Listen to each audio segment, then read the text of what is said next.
Hey, Nicole. I am. I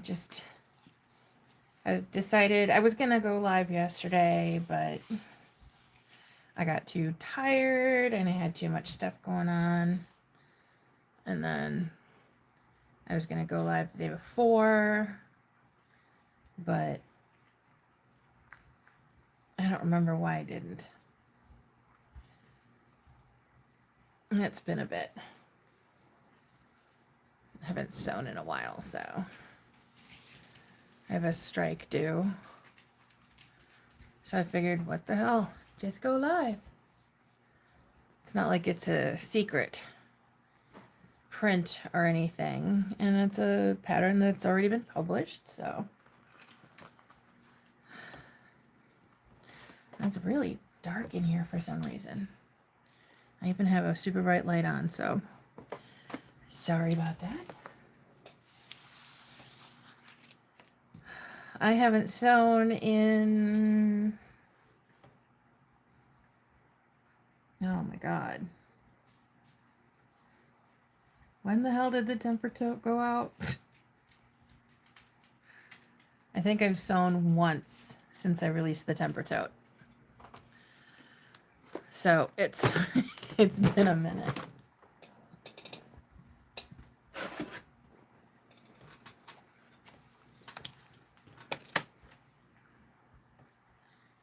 And I need to replace this ruler.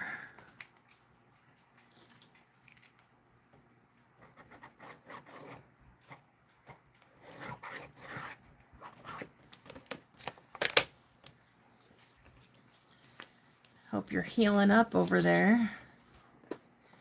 Have you been getting plenty of rest?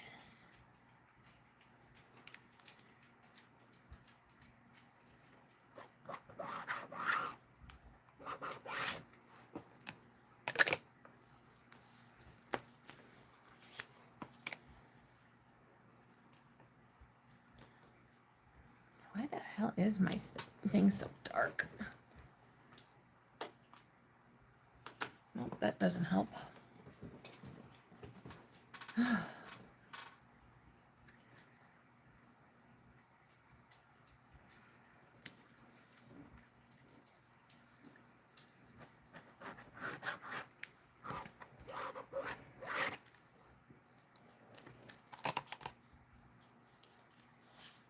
Oh, well, that's good. Jeez. We no longer have a dog strong enough to take anybody out, luckily. We rehomed that one.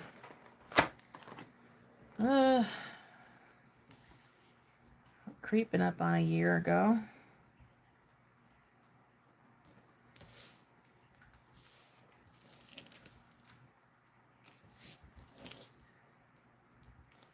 Have you been keeping crafty or just relaxing?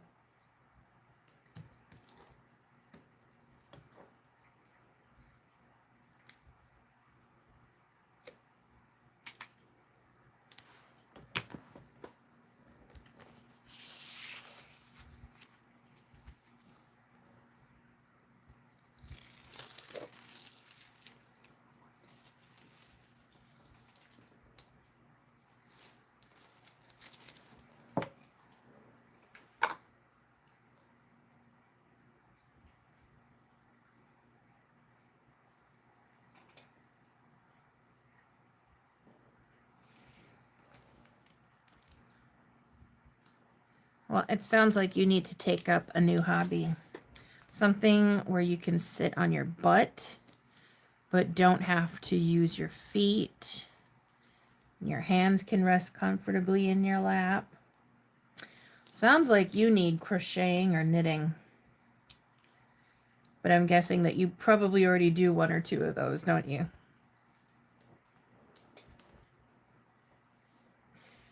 Well, I guess reading's a good hobby too. I do a lot of that. Not as much as I'd like lately because... Oh. There goes my alarm. Since a lot of the times that I read ebooks, tend to fall asleep and drop my phone or tablet on my face. And if I'm listening to an audiobook, I pass out. My sleep is all screwed up. Oh, yeah, I guess that could hurt your hands. It just looks like such a speedy kind of thing to do. I tried it once.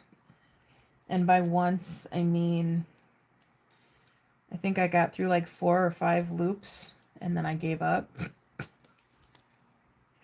So I can't even say I gave it a real shot.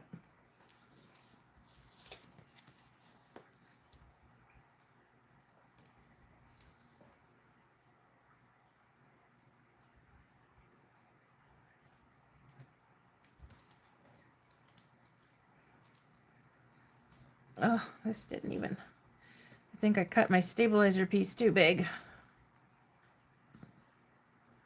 Stretch. Dang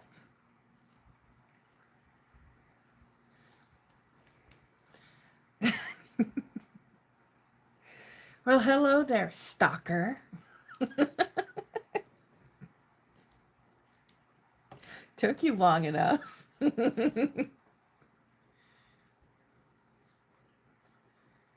Well, damn. I think I've only hit maybe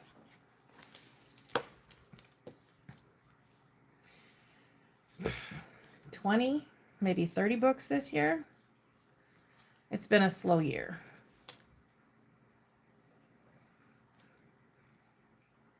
Okay, I did not cut it too big. I just didn't center it properly. Go figure.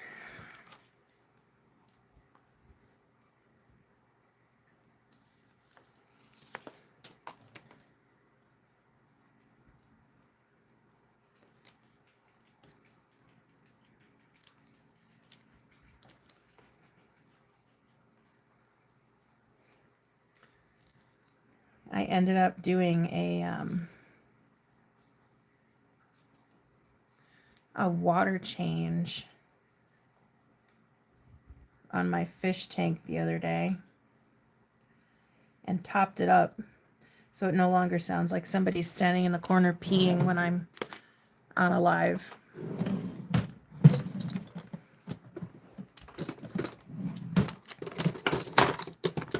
And it's so damn quiet that I can hear my dogs tippity tapping across the kitchen floor.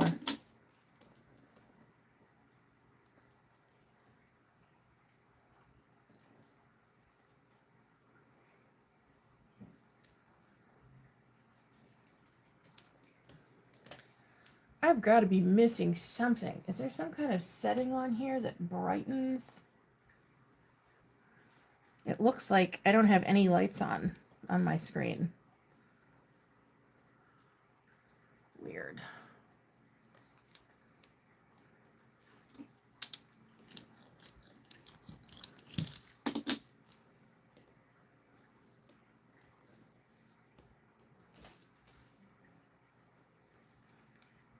Oh well, we'll pretend that I'm not sewing in the middle of the dark room. I can see.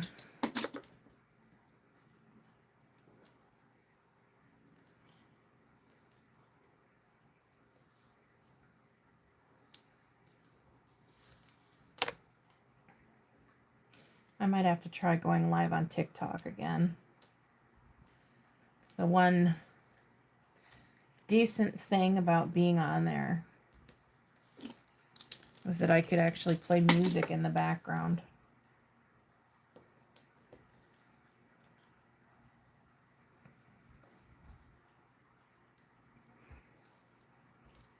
I wish YouTube would offer that as an option. Like they could have some kind of a creator membership where specific music is licensed for use in the videos, but it's all like famous music, not their current YouTube library, but like pay 20, 30 bucks a month and I could be playing corn in the background or something.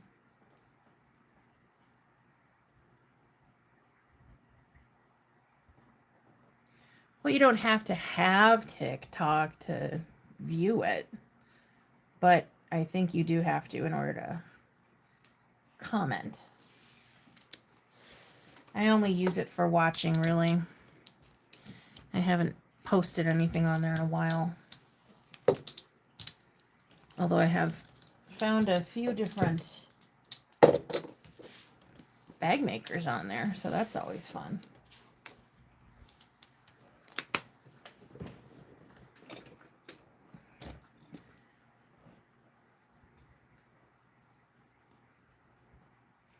Alright, I think I need to swap out, I do. I need to swap my thread.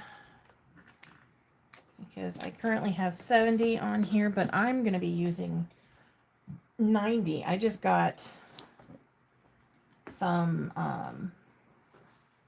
it's like an outdoor top stitching thread from Wawak recently. And I've been wanting to try it.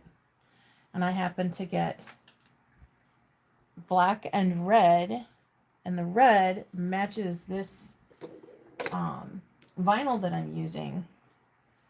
So I was like, huh, I can use it on here. If I can just find empty bobbin. All right, give me a moment here. I'm gonna wind a bobbin. Yet another thing that I was planning on doing before I went live. But of course, nobody ever accused me of being good at planning things out.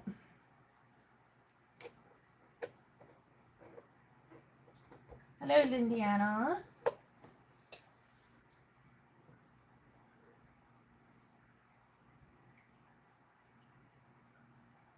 I have the 8700H. So yeah, I've used up to 135 on here, but I typically use 70. Although I'm moving more into 90 because I just love the look of a thicker thread.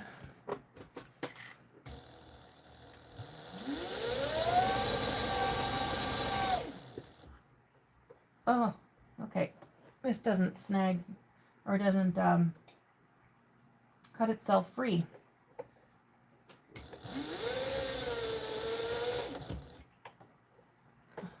There we go.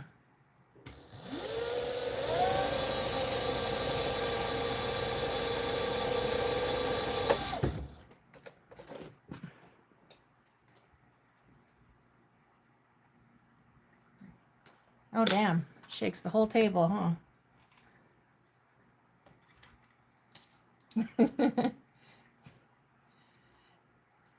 I have banned myself from watching anybody sew when I have my head on a pillow. Because guaranteed I fall asleep to the sound of their machine every single time.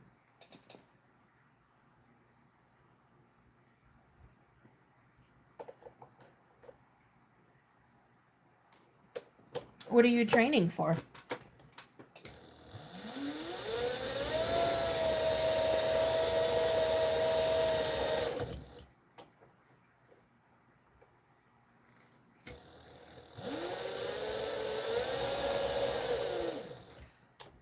Oh, come on. All right, I'm just going to cut this because it's not.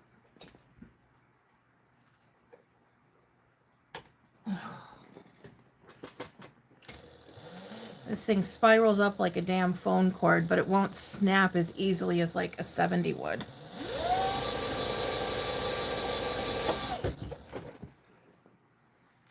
All right.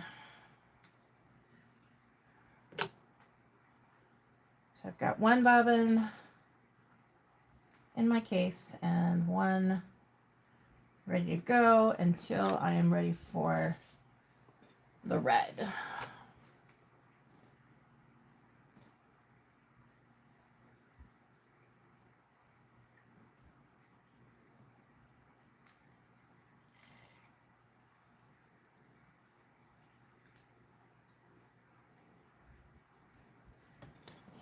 see everything here, can you, huh?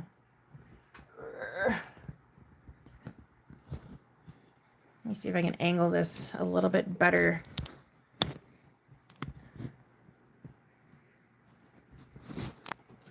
Don't mind my cord.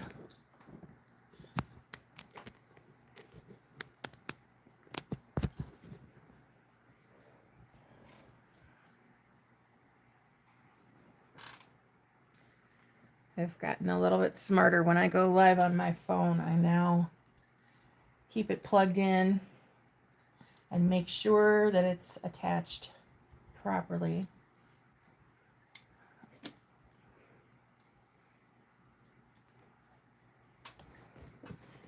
What was it, the very first time I went live on YouTube? At least it waited till the end before my phone died, like right at the end. And it was plugged into, but I think I had the power box off that it was plugged into.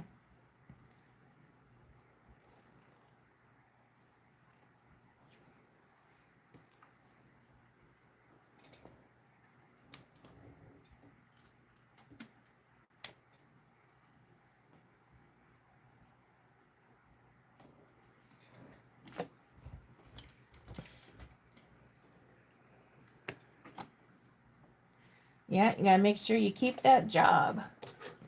Keep yourself legit. Certifications, licensing, everything necessary.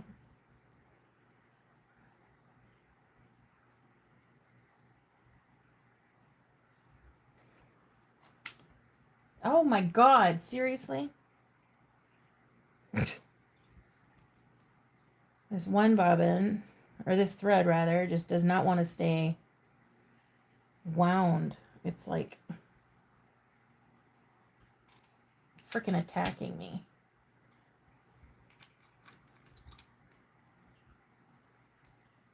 All right, I'm just gonna trim it. Whatever, that's good. It's all good. All right, let me just set this up. All right, where are we stuck?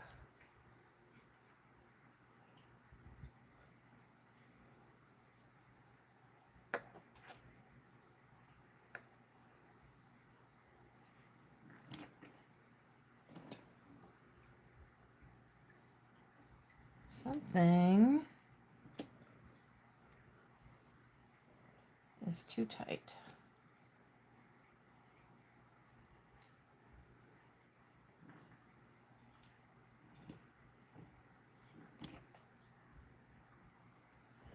All right, let me test sew this thing.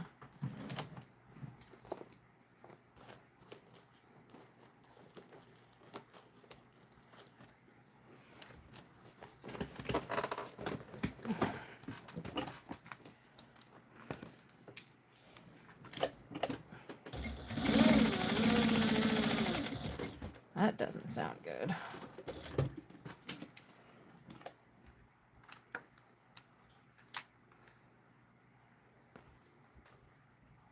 But it looks good. All right, we'll try it.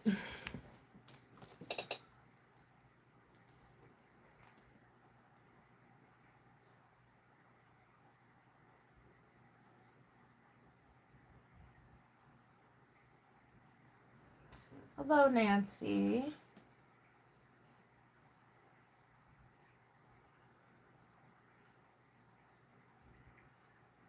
Oh, are you? Yeah, I knew.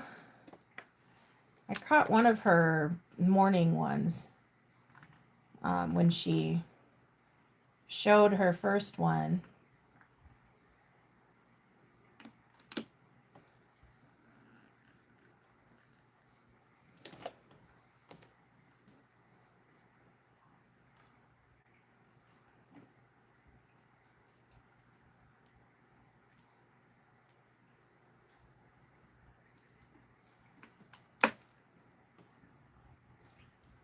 So I'm kind of curious to see what modifications she's planning for that.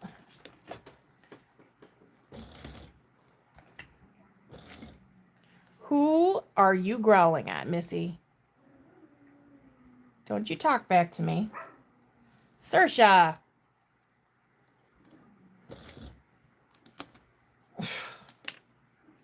Little Miss Attitude's got some attitude tonight.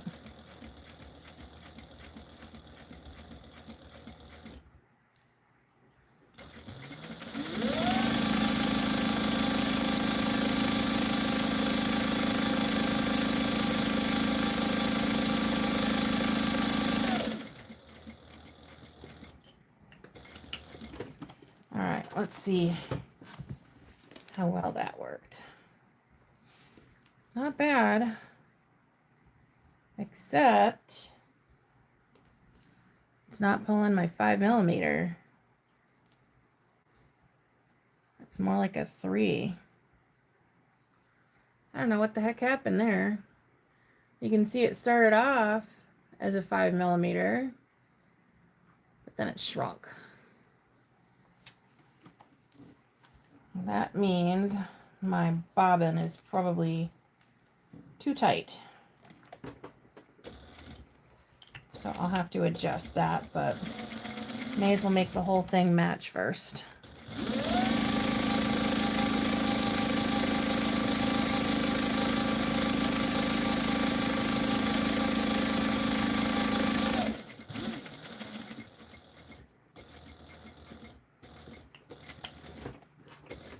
But at least the ends are going to be hidden since this is the anchor band.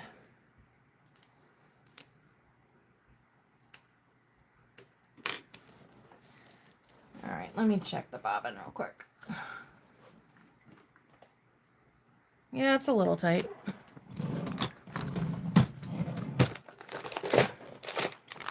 And I think I know exactly why, because I was just sewing something with Tech 70 and I had to tighten it.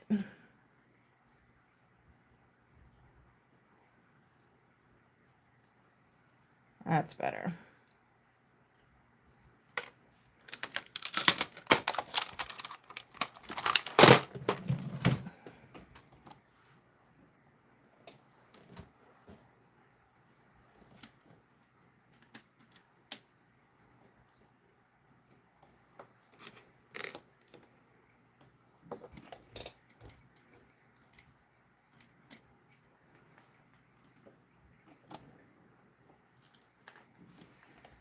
All right, so I'm gonna go ahead and set that aside. Whoops, not in my scrap bin. That would not be good. I kid you not. I keep a bin, or rather a drawer in my stand right here where I keep a bunch of scraps of vinyl and fabric, and I use them to test my thread when I've changed like between different weights and whatnot. And they're all about the size of like the width of a strap. And there's been times that I've accidentally set a strap in there, and then I kid you not, I would spend like an hour trying to find it, not realizing that it was staring me in the face right there in my scrap bin. Oh, so many frustrations with that. But it comes in handy having it there instead of having to hunt down scraps. By the way, I'm doing this at 85%. For no particular reason other than the fact that the vinyl that I'm using for the main body was only a 12-inch roll.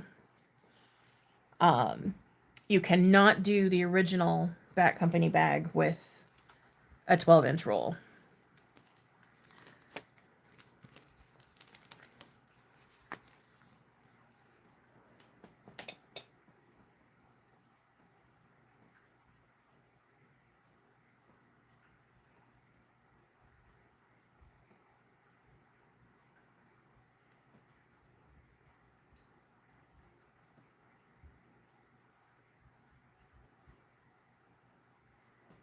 Yeah, it was probably the vinyl. This is a very slick vinyl, and I just didn't reach for my lubricant. I probably should have, but oh well.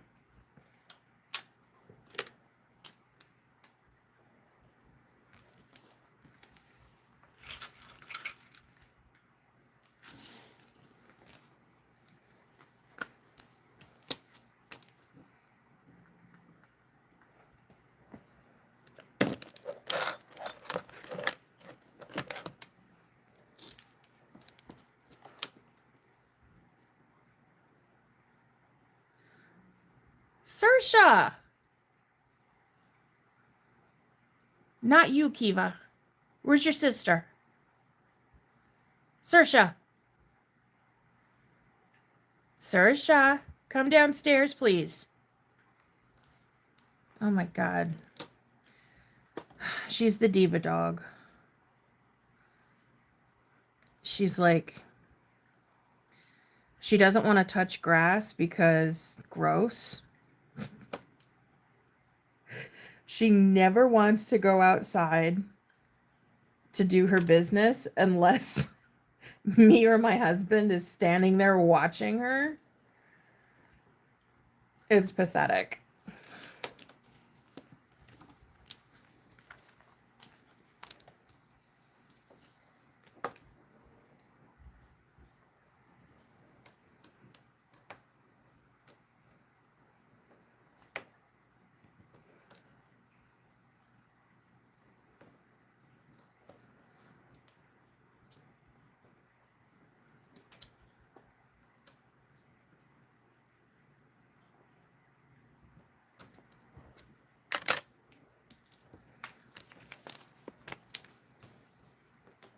All right.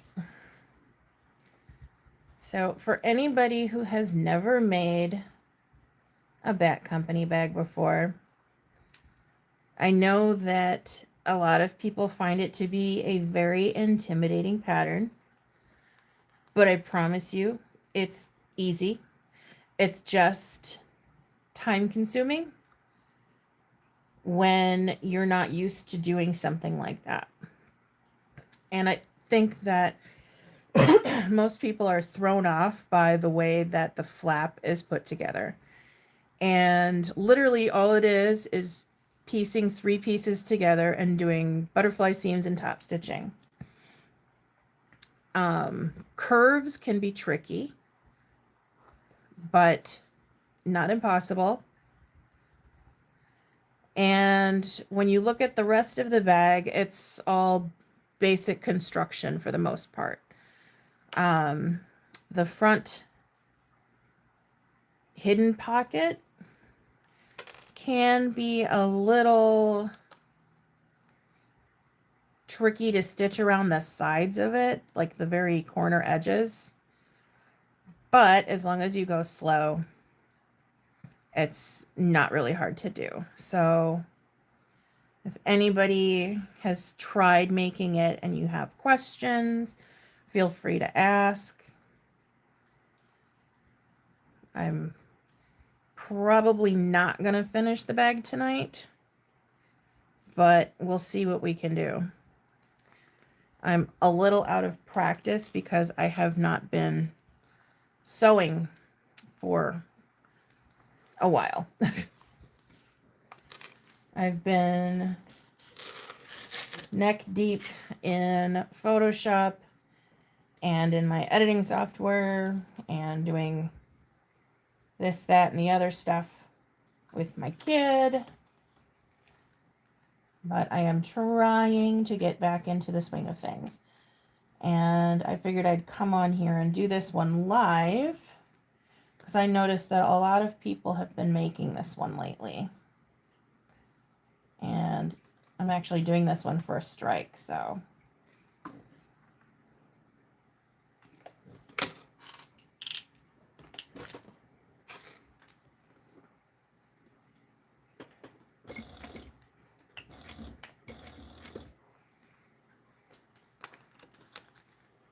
Figured I would just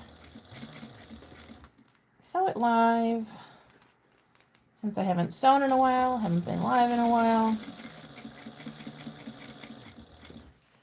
And I am currently, what I've been working on in my video editing stuff is there's going to be a new tutorial for the narcissist bag, as well as something else.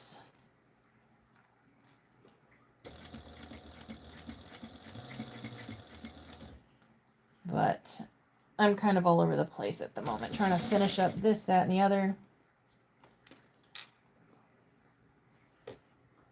Plus, it doesn't help that I last minute decided to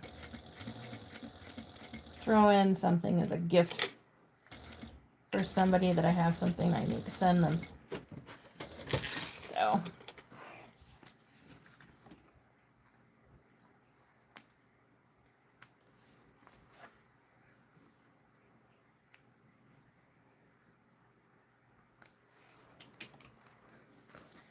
see, curves are not too bad, and it'll flatten out nicely. Just takes patience and practice. And if anyone had seen my initial make, my first tester for this bag was before I had all of the measurements and everything done. My testers laughed at me. So mean. After I get this panel sewed on here, I will catch up on comments.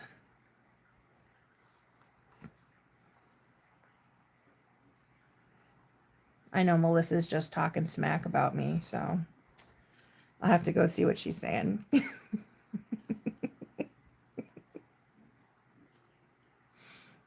She's mad at me because I didn't go live yesterday.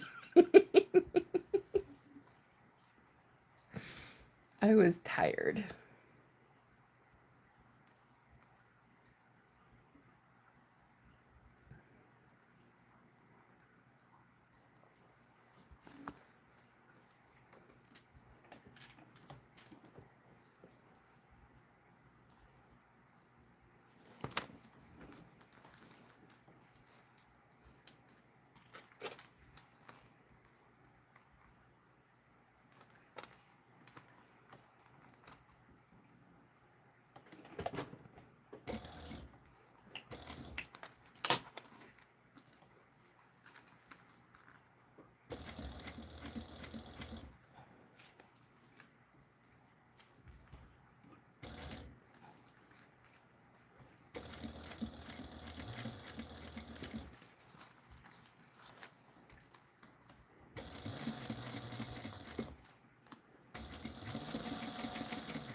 When you are dealing with curves like this, sometimes it can be tough to get your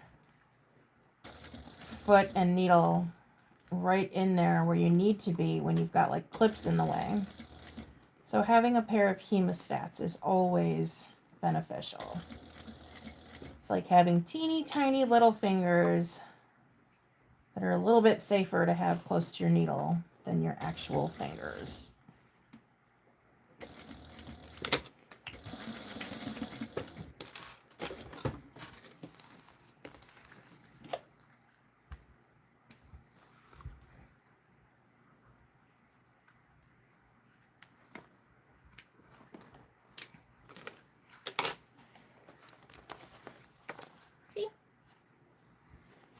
So small. This is only the third one I've ever done at 85% before.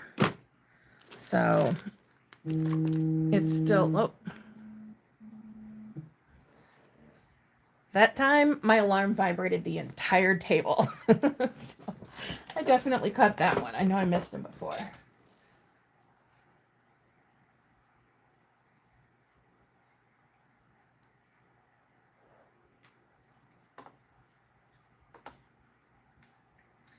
Oh, I see. You guys have been quiet. That's how I usually am, too. When I'm not on here.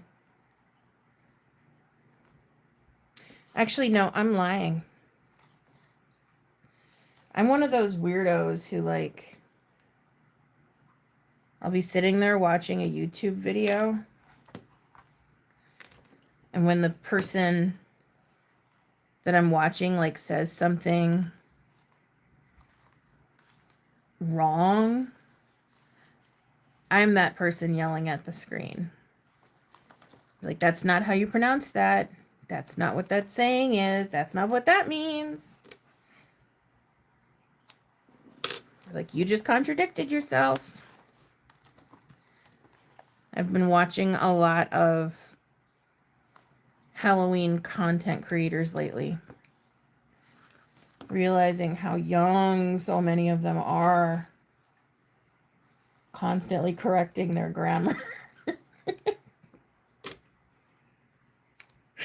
I definitely feel like I've reached old lady get off my lawn status at this point.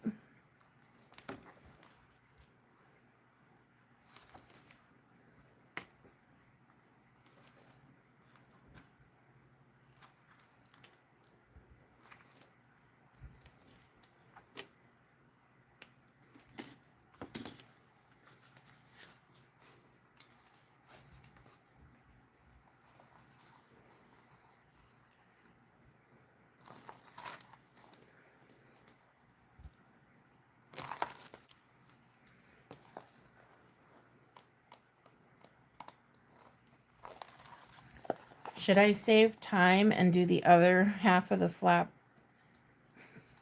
later?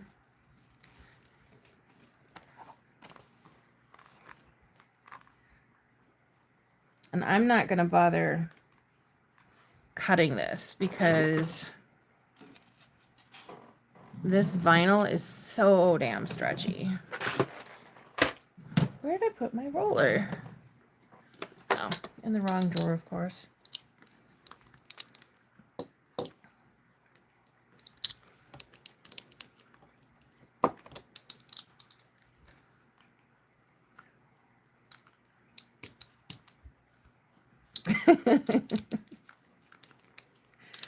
I think mine probably hit at some point in my 30s because I just don't have the patience for a lot of people and their BS. It's got to be a Gen X thing. It has to be. It's like nobody's supposed to give a damn about anything, but you reach a point in your life where you're just like, you give a damn about everything because everything pisses you off. At least it does for me.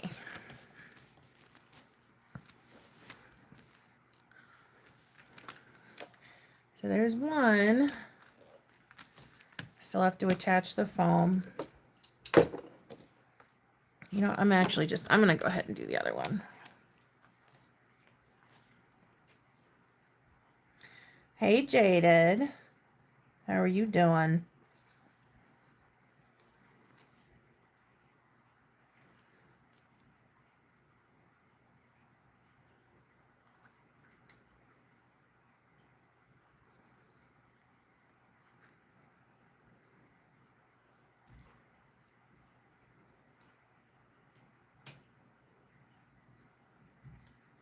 I hear somebody stomping around upstairs.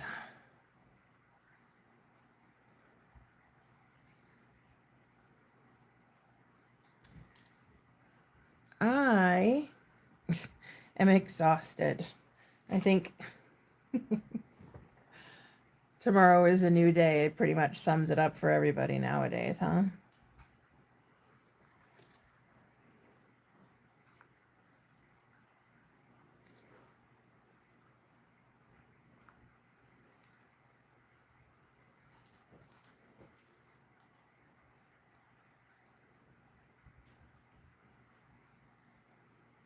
Oh my God, my fingers don't want to work.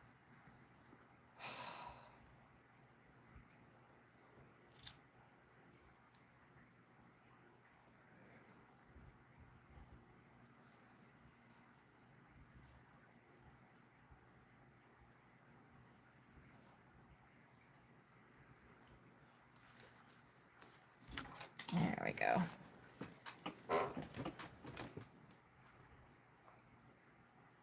Except you don't want to line up.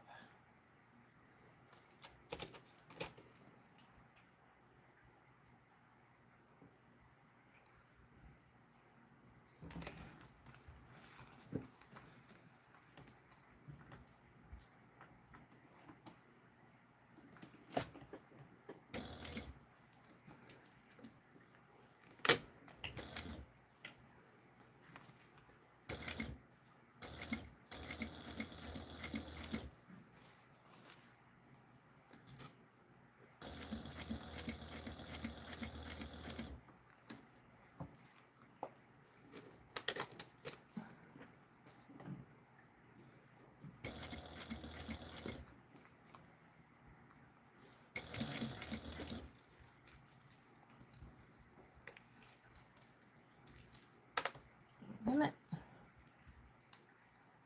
I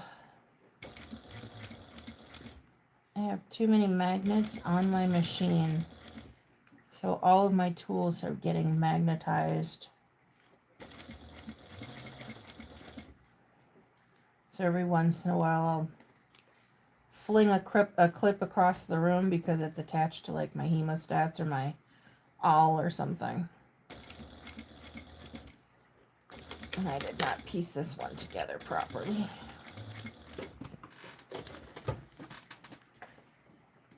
Oh well.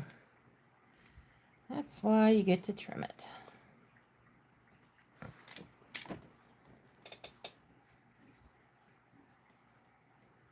Hey, Kim.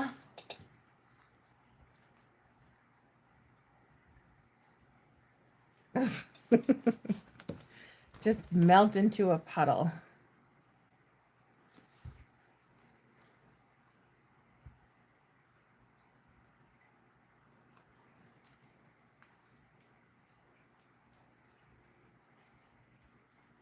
I am ready to melt into my bed myself, but I at least wanted to get a jump on this, even if I don't finish it tonight.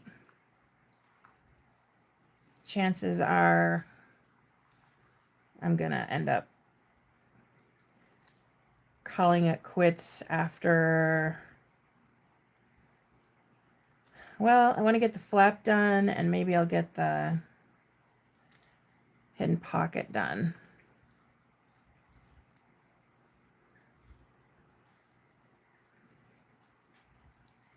That way some of the toughest parts will be done.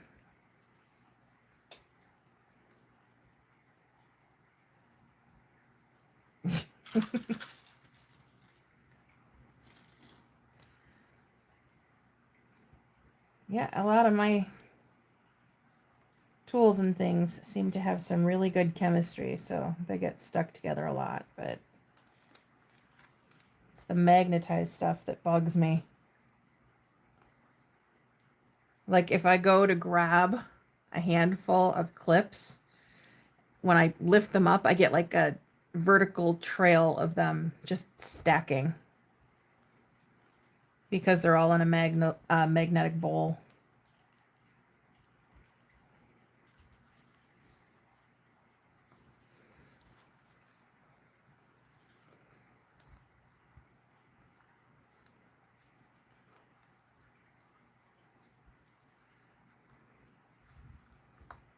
Ow.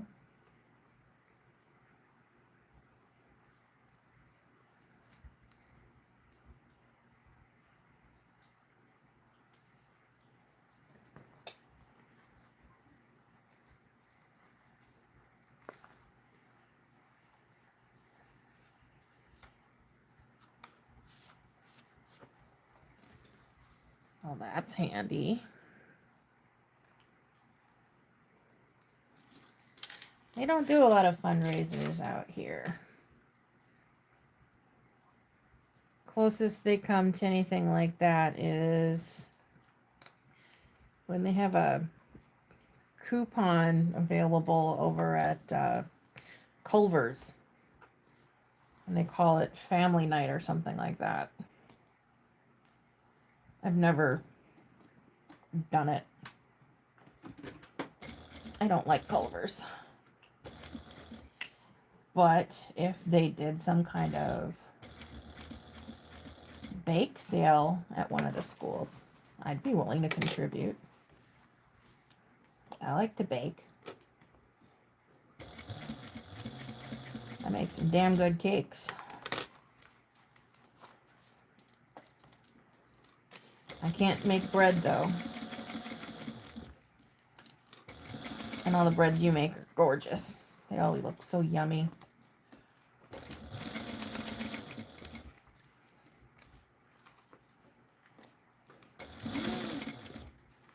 This vinyl is pretty. I can't remember where I got it.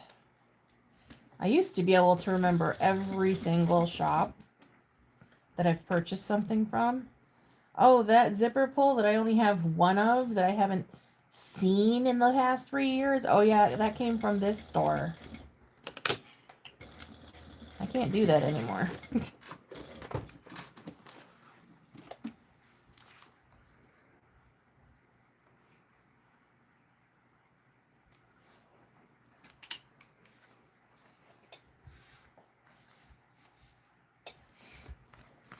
Yeah, it is really pretty. It looks almost kind of pearlescent on camera. It's not that strong in person. It's really not.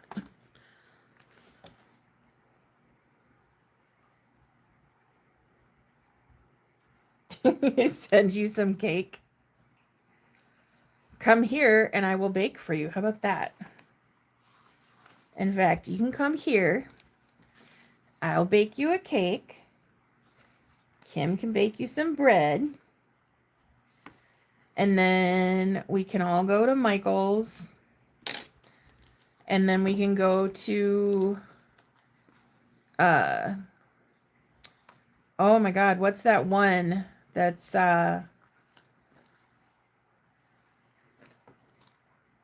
over off of,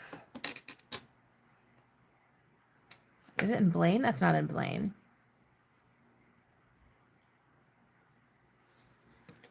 Oh my God, what is the name of that one that's like a massive fabric warehouse? Like, Melissa, you would get lost in there for like a week if you went in there. Oh my God, what is it called? I keep wanting to say J&R Edwards. It's not J&R Edwards. Oh my God. I think I just snorted. Oh my God, what is that place called? S.R. Harris, thank you. Oh.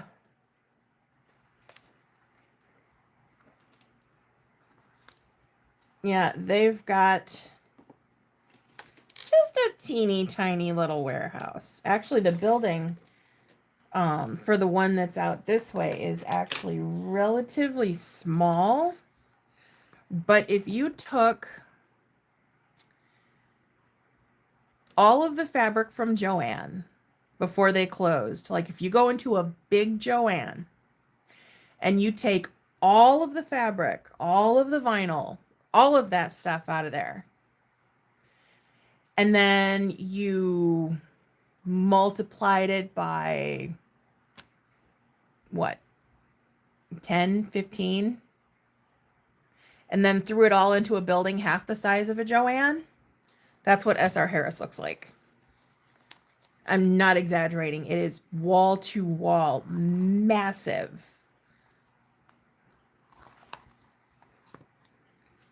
The building's not massive, but the selection is. It's extremely intimidating. And the first time I went was when I was still a new sewist. It was when C19 was going on, and they literally were only allowing like 5 people or 5 groups of people in the store at a time. So there was people like backed out of the store in a line through the parking lot waiting to get in. So that was interesting.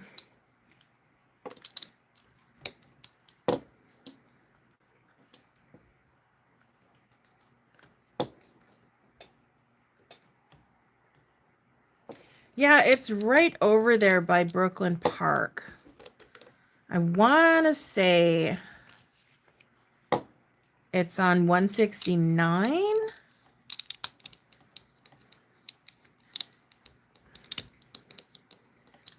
No, that's too far.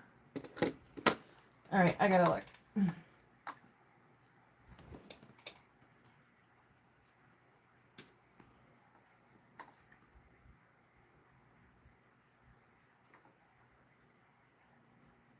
Okay, it is Brooklyn Park.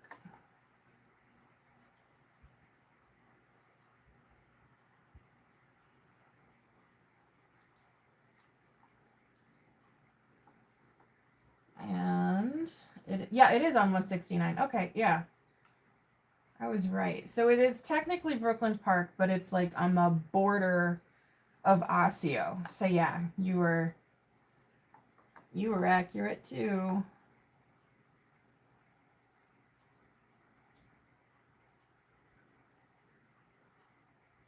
Yeah, I don't like going down near Apple Valley or Burnsville or anything down there.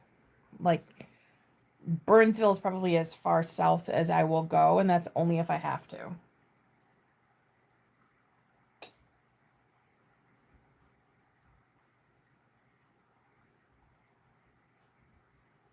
Okay, Nicole.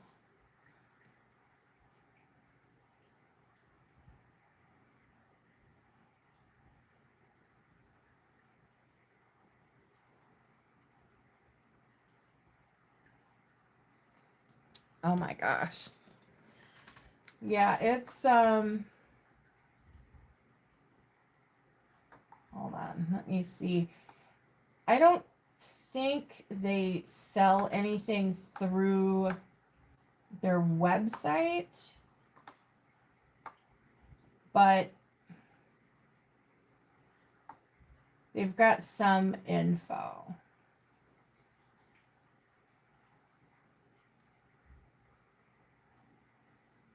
Yeah, like it just basically shows the kinds of things that they carry, but not like pictures of it. I'm trying to see. They used to have a picture of the inside of the store on their website.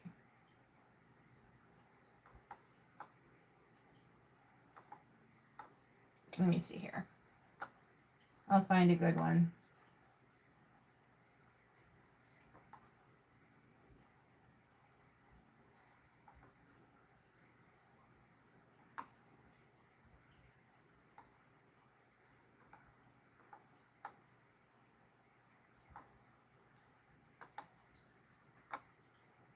Yeah, I can't find a good one. It is crazy though. If you just Google SR Harris, they only have 2 locations. And go to the Google images, and you're just going to see tons of bolts, tons of aisles and rows, and they stack really high, and they've got large bins on the floor. And it's just, it's crazy in there.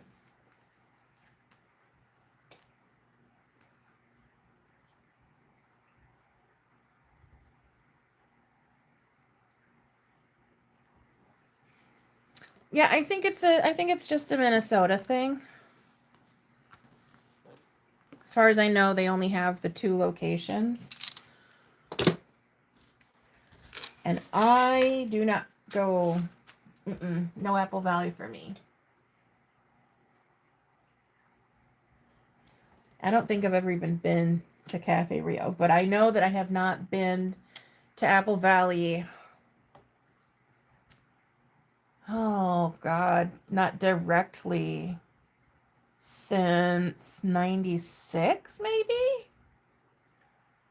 I mean, I've gone to the Minnesota Zoo, which is in that general area, but I do not like going all the way down there. I don't even like going to Minneapolis anymore.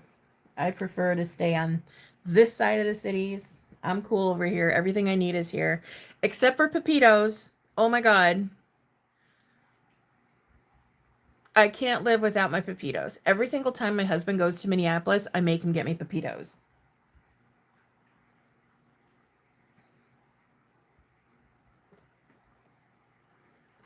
Yeah, the prices are actually pretty amazing. And they've got varying qualities. So it's kind of like, yeah,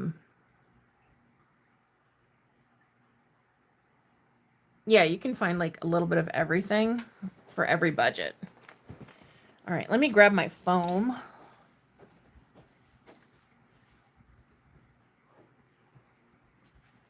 Because I didn't cut it yet. All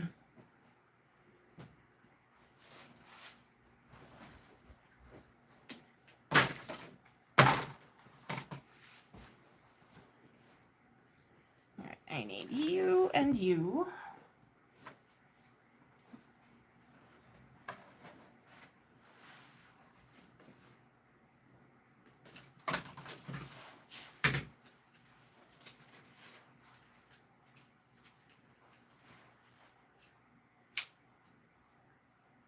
Actually,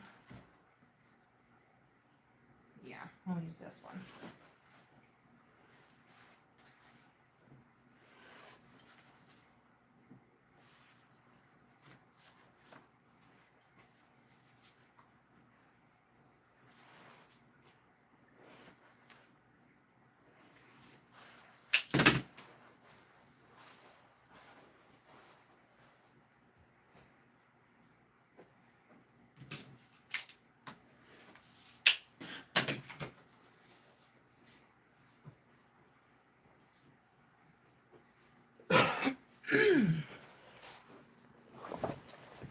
Okay.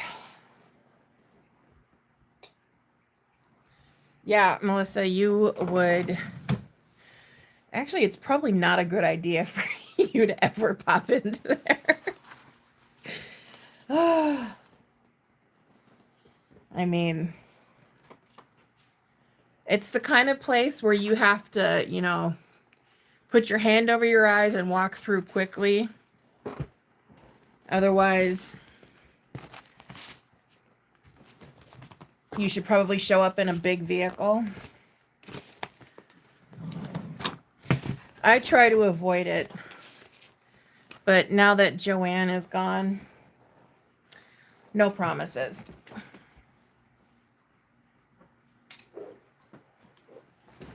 But I also have, you know, the specific shops that I like to support small business wise. And they carry stuff that you can't get at SR Harris. But then again, SR Harris also carries a lot of stuff you can't get elsewhere. So, damned if you do, damned if you don't.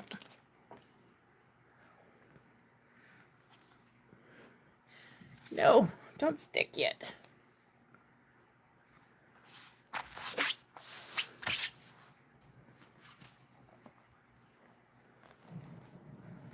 Oh, I think my husband is up watching TV in the bedroom.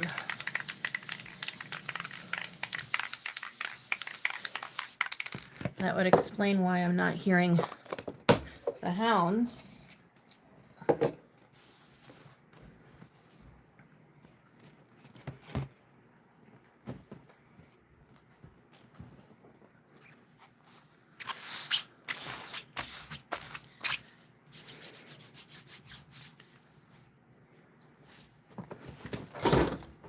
Whoops. I hate it when I kick the pedal.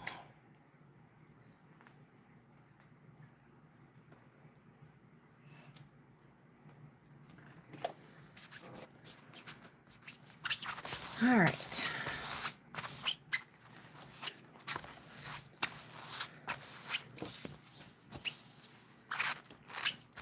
I will say though, when I use this foam, this is the flex foam without the tri-cut on it, and it's really, really spongy, and it makes that sound.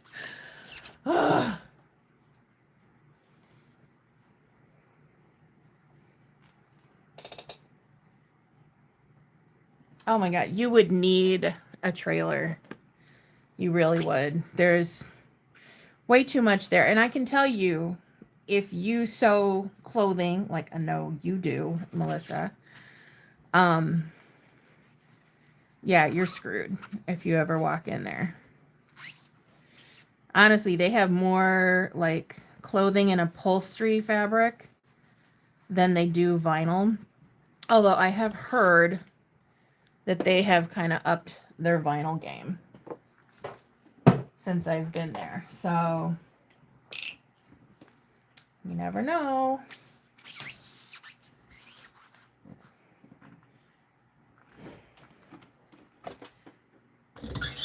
Oh, we got a stuck thread. That's always a pretty sound to hear.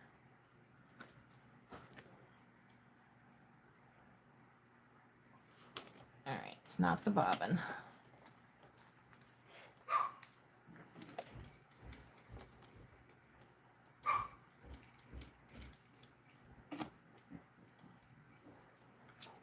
What is in there? Oh, we got something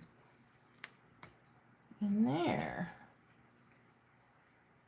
Something got caught. There we go. That's what seized up my machine.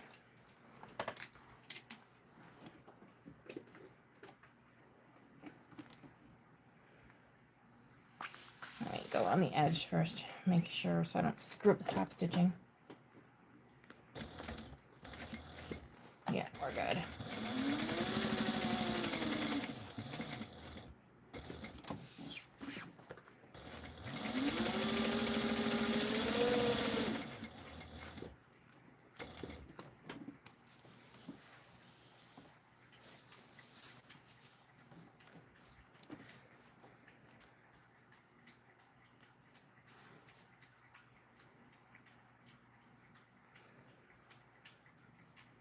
Lube it all up.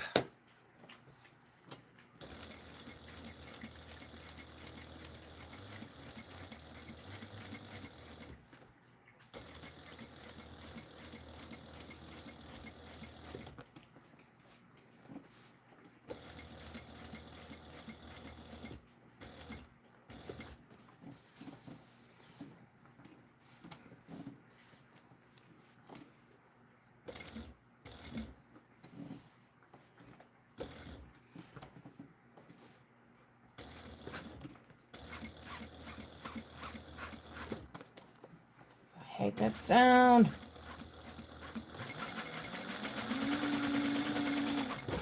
That makes it worse.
And my hands are all oiled up.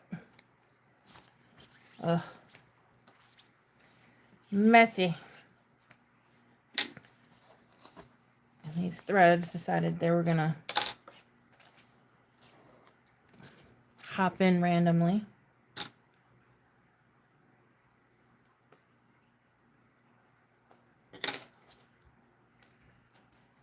There we go. Paper towel. Where's paper towel?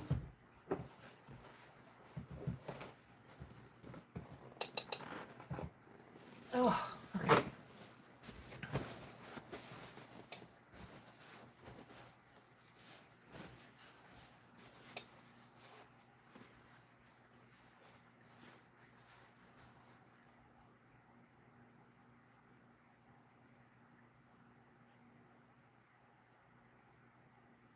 Oh my God, I am right there with you, Nicole. It's to the point now where I get like,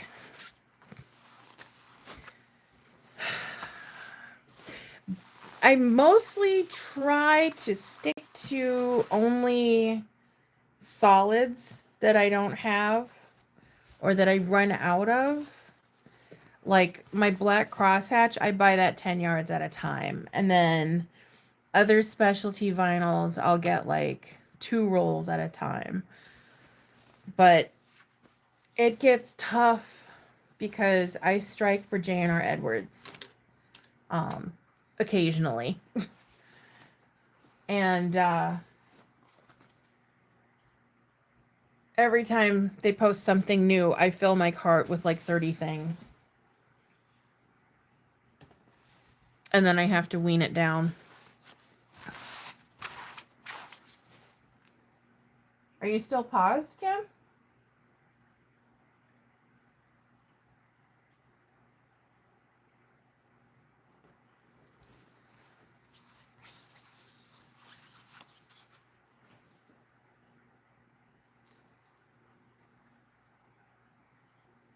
Oh, okay. I don't know what happened.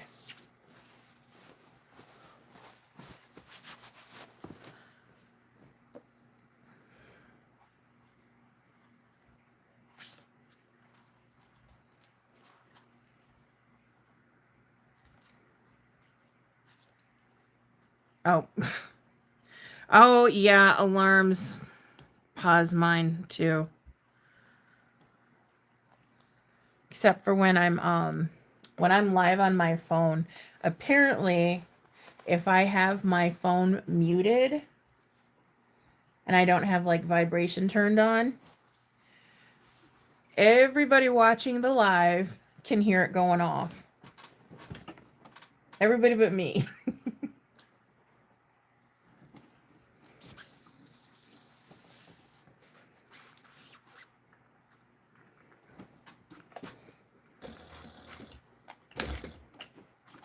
Oh no, don't you catch. Please don't catch.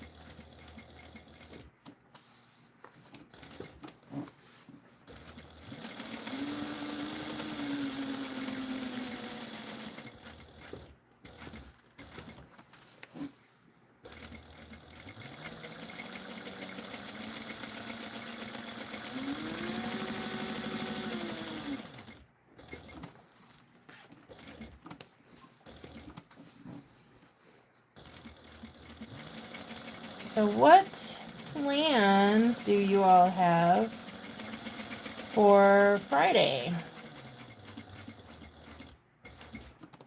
You gonna be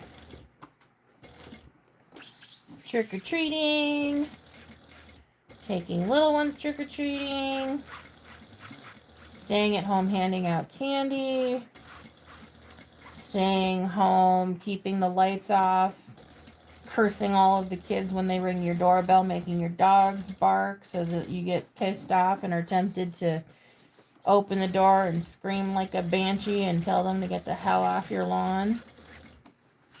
You're gonna sleep. You're gonna be sewing. I'm probably gonna do a mix of all of the above. I'm gonna take my son, possibly my daughter, she's a little harder to get out of the house, to do a little bit of trick-or-treating in the neighborhood.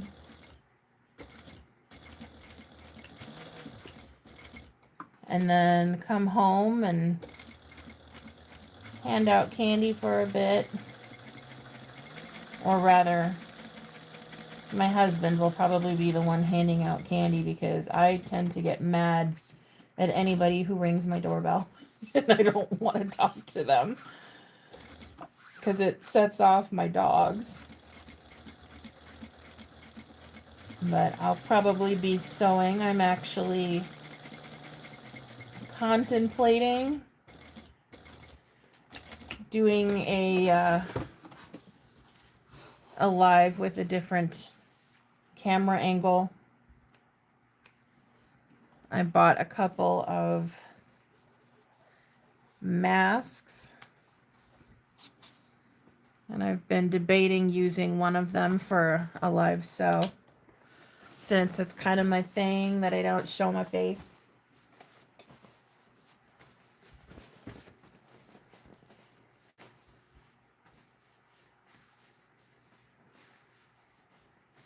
Oh dang, I gotta catch up. You guys aren't quiet now.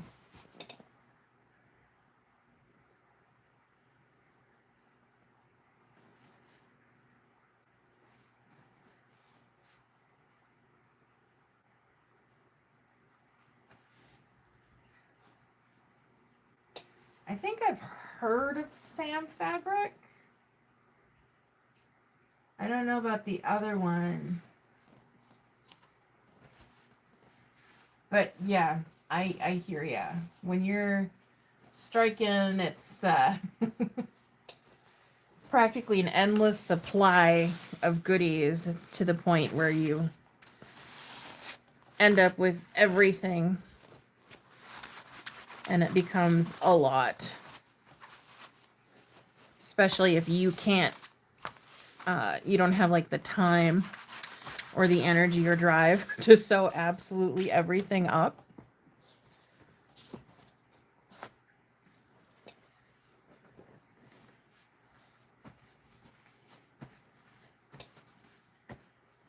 Well, Melissa, you know you could always go live with me. Hint, hint, wink, wink, nudge, nudge, shove, shove, club to the head, club to the head.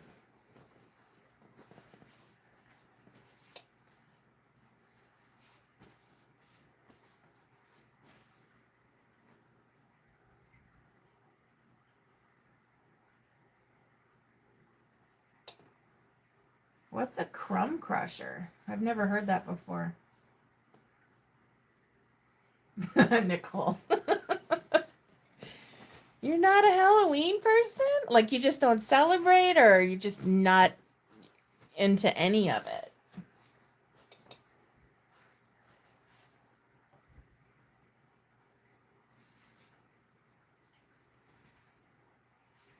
Oh, that sounds like fun. Little trick-or-treating, little sleeping elsewhere.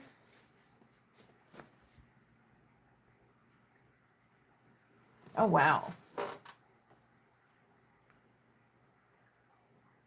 In your neighborhood, do they not have a lot of the younger ones? Or because I've noticed that there's like some neighborhoods have like a bunch of elementary school kids, and then some have like the middle school kids, some have like the high school kids. So it's like you kind of have to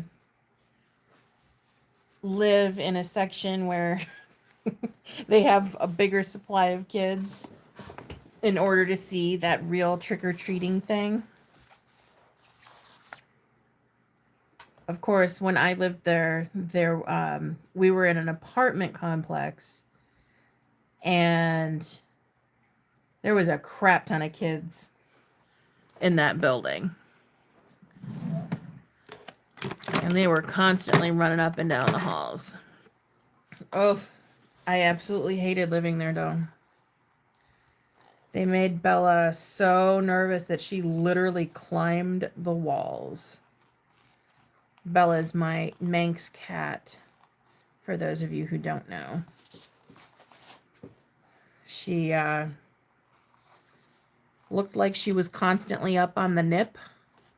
No, it was just the sounds of people walking down the halls and making noises in their apartments, because when we got her, we were living in a house and she was so used to just hearing the noises that were inside of the house, but then we move into an apartment and she's hearing all these noises and she can't figure out where they're coming from. So it literally drove her crazy. I felt so bad. But then once we bought this house and moved, she settled down real fast, and she's nice and quiet and calm for the most part, except for the fact that she never liked treats her entire life until we moved here and I found some catnip treats that they'd never had before, and now she's turned into a crackhead. So that's pretty funny.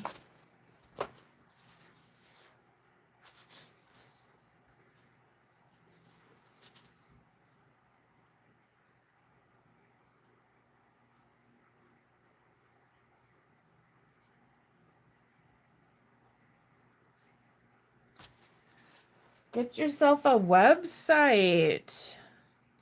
I mean, I'd hate to say it, but even Etsy, if you get on Etsy, they've got a built-in audience.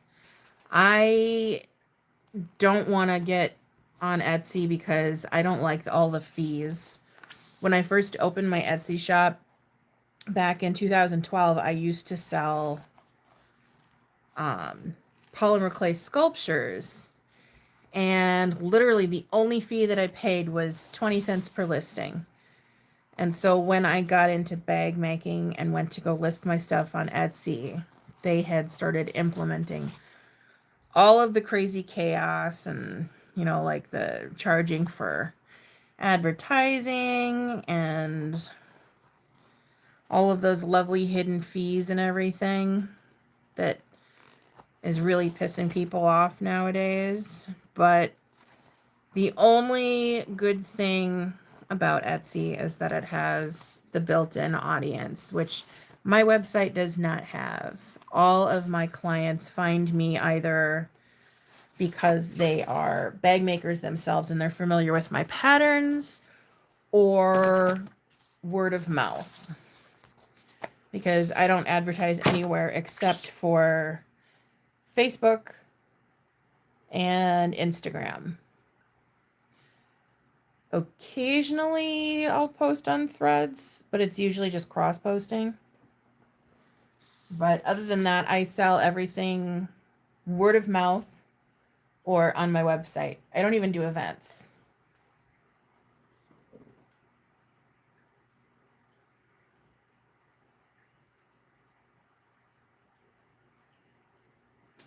Well, you know, Halloween doesn't have to be scary all the time. I mean, it can be cutesy and fun and bubbly. That's not my kind of Halloween, but, you know, everybody likes something different. And I am the same way, Jaded. My house is Halloween 24/7, 365. When everybody else is buying Halloween decorations to decorate for Halloween, I'm buying regular household decor that I keep up year round. I only take down the orange stuff when Halloween's over.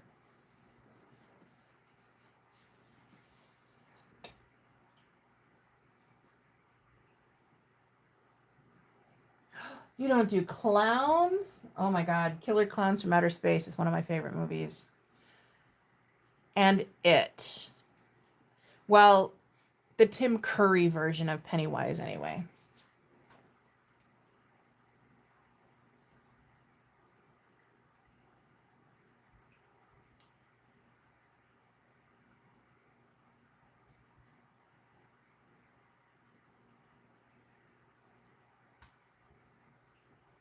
Oh, wow. I bet your neighborhood's real quiet then, Nicole.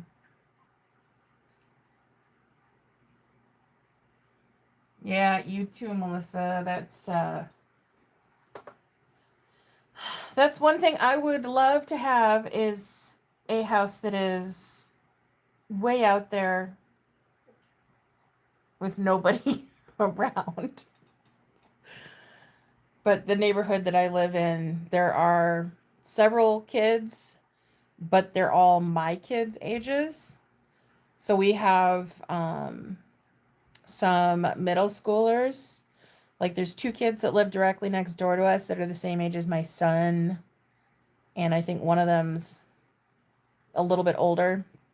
And then we've got a couple of kids who them and their family moved in like I want to say a year or two ago. Those kids are the same age as my son. And we've got loads of high schoolers. It's kind of spread out. My daughter's not friends with any of them. But our neighborhood, for the most part, is pretty lively. And it gets to be obnoxious when I'm sitting in my office and there's kids running through my lawn. And all I want to do is yell outside, "Get off of my lawn!"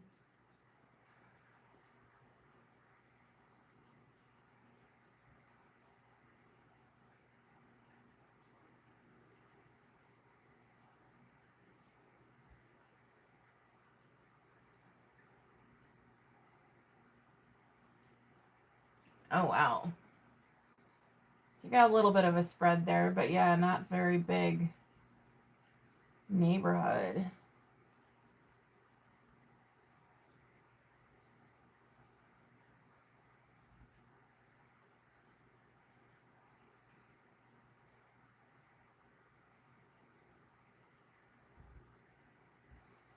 Melissa, try without the www.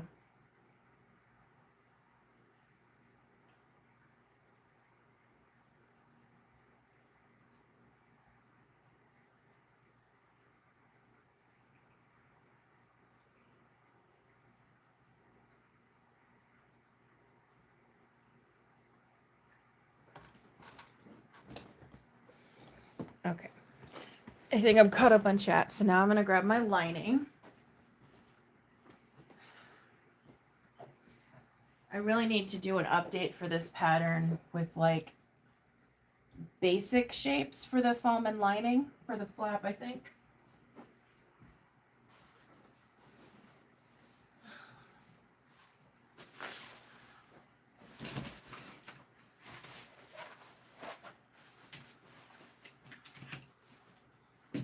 It's actually kind of inconvenient to have to go and cut the foam and lining separately.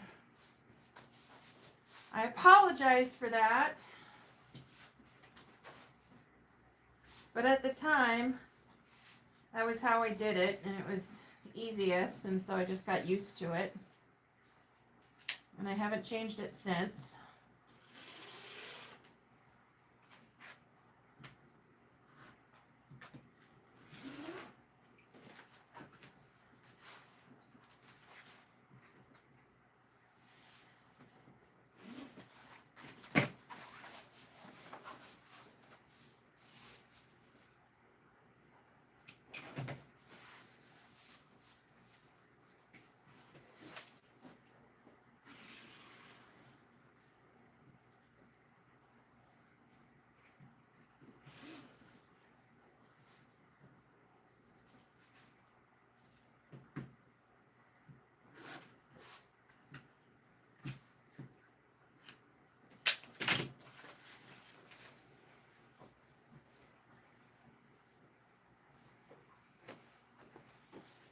I also have a rounded guide that I need to put into the pattern pieces for the gusset.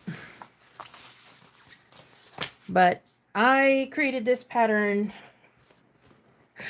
still long before I knew what the hell I was doing. Because that's just how I do.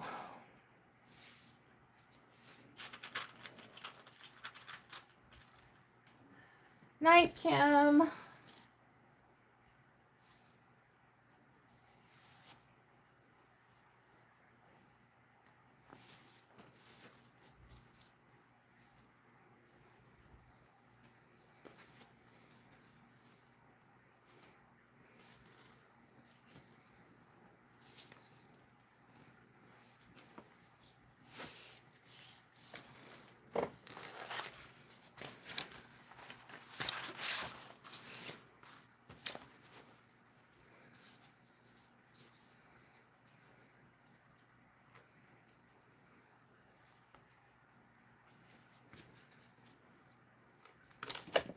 Whoops.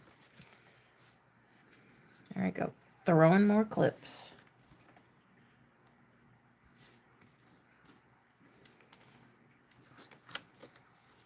Let's see. I've been live for almost an hour and a half. Yeah, I think I'm gonna finish the flaps and then I will get the lining pieces started.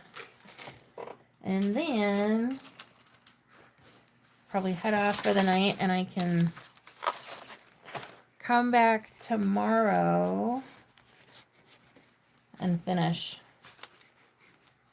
in a live with the final assembly.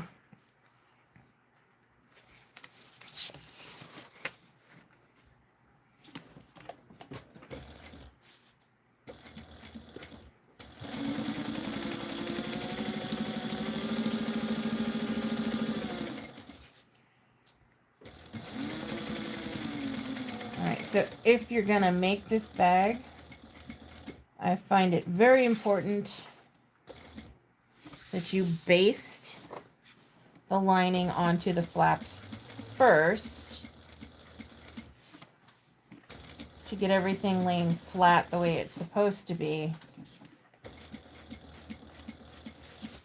Then trim the lining down, and then you can actually, if you use a measurement tool, see your seam allowance better.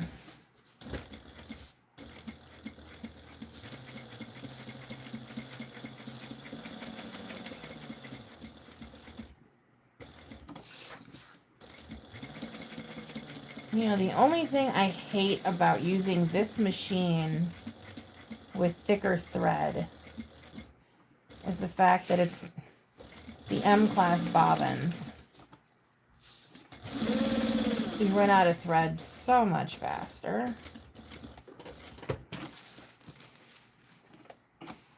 Wait, is it the M-class or is that the big ones? I can't remember. I'm pretty sure. I think these are the M-class.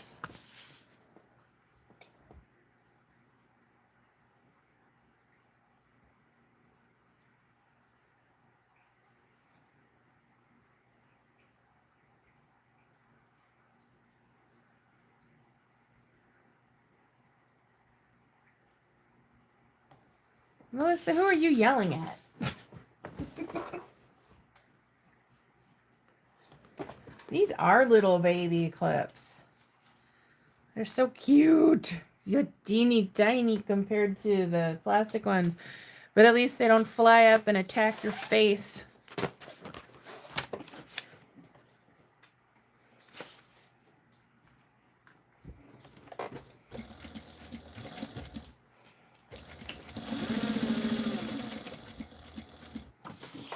Yeah, I can hear that bobbin.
Oh, do you see that?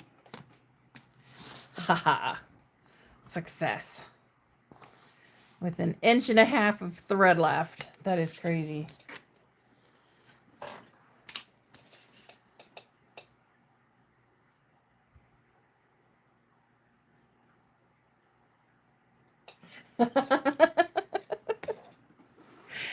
Yes, and then. So once I get those done, I will be logging off. And then taking my happy ass to bed. And then I can come back on earlier tomorrow. I would have come on earlier tonight, but I didn't want to be mean and kick my son and husband out. So I let them do their thing until they were done. And then when I realized that they were no longer down here making noise, it was 9:30. And I was like, oh, well, maybe I should go live now. Because my son's bedtime is 8:30. So I like lost an hour. And then it took me a while to get ready and get everything together because I had everything together and ready to go live last night. And then when I didn't, earlier today, I had pulled out some other stuff to work on. And so I basically cleared everything that I had ready for this live. So I had to set everything up again. So that was fun.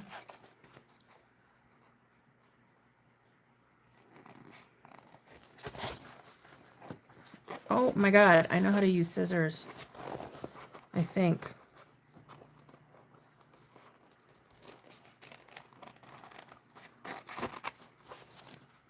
Apparently not.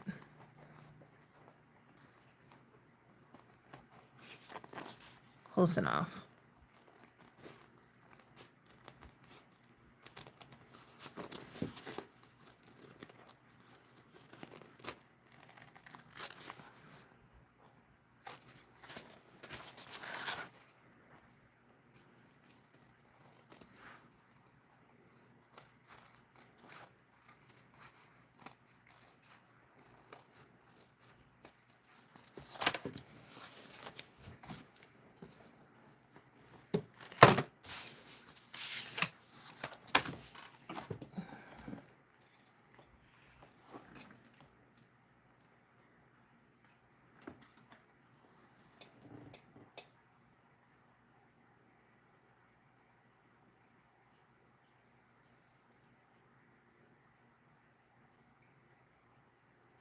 The 8500. I want to say that was the first version of the 8700. Or was that the 88?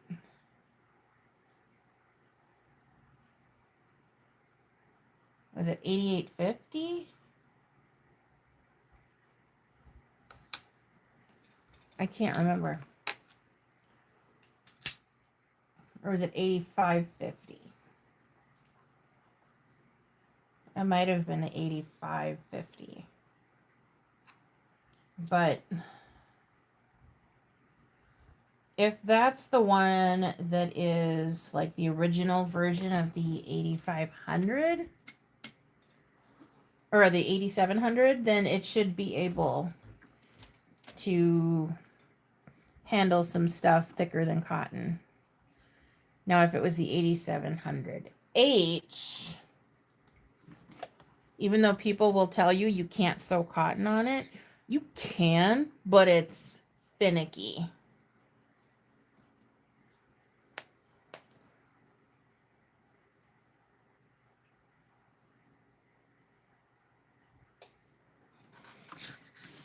All right, so now that I have all of that trimmed down, I can actually see where my seam allowance is compared to the measurements. And I'm going to pop this on here. Actually, I'm going to use the green one because it's stronger. It's going to shift a lot less. Or I could just double up. Why the hell not?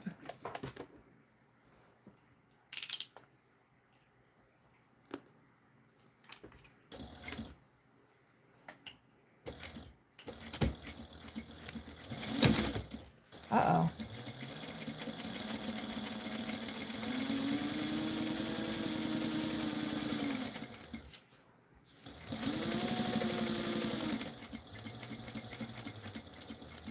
I will say I'm not like loving this thread at all.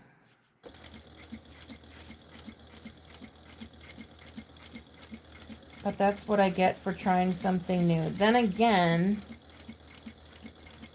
and this is my fault. This would be user error.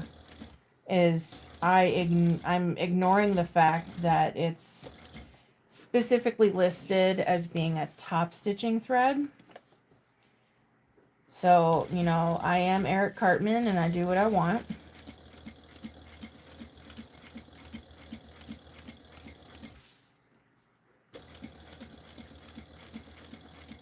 I'm just too lazy to have to make an adjustment to my bobbin case just to switch back to a 70. So it might actually be beneficial for me to get another case. That way I can keep one for the tighter threads, or for the thicker threads, and then one for my 70.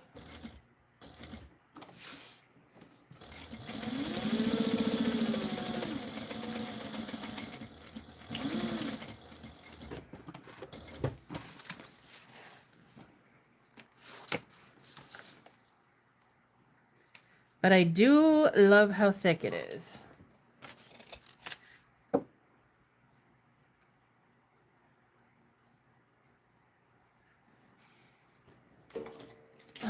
Let me see here.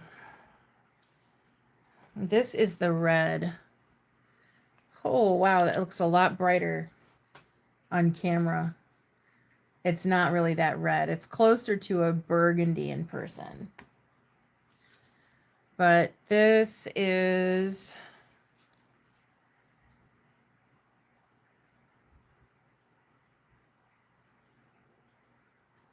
it's called Outdoor Pro. Oh!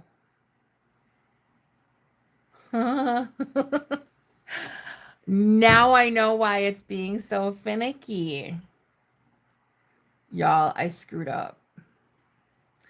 This isn't text 90. This is text 135, and my needle's too small.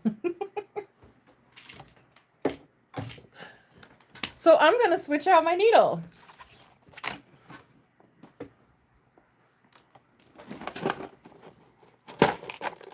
What did we learn?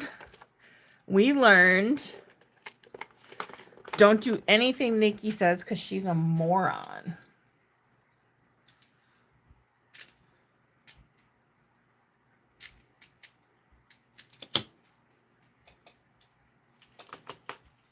Right now, I believe I have a 20 in there, but like I said, I was sewing on 70. So I need a 23 for up to text 90. No, from text 70 to 120, you can use up to a size 22 needle, but for text 135, you need to have a 23.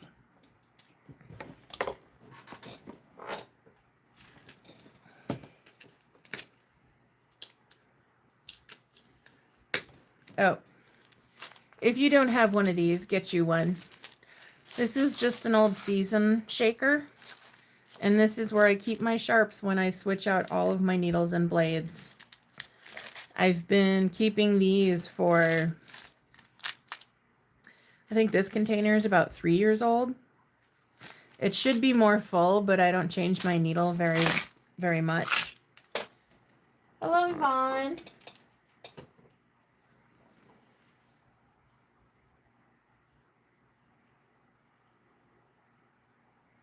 So now I'm going to put in a 23. And you can see how chunky those guys are. It's a big beast.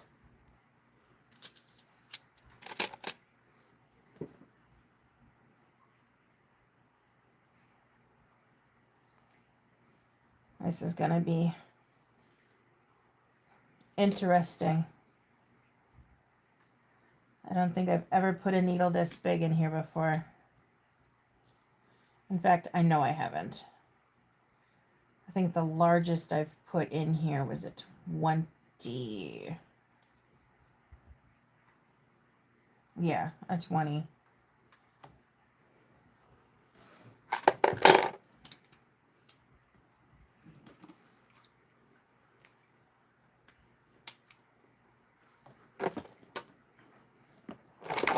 Yeah, I use bigger needles on my 1341.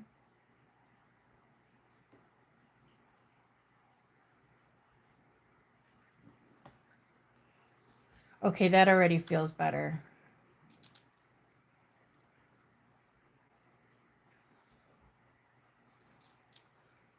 It slides through so much easier.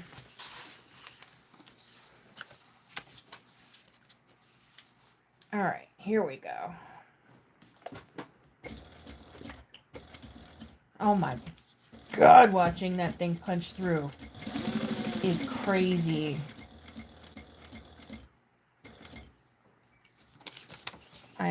I'm not used to seeing a needle that big on this machine.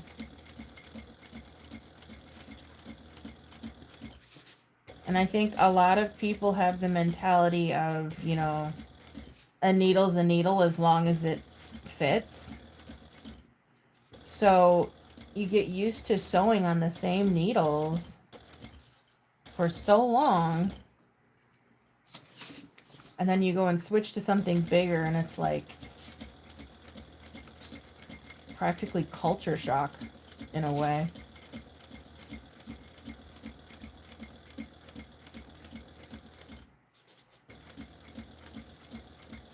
Like, it doesn't even faze me. I don't even think about it when I'm on the 1341.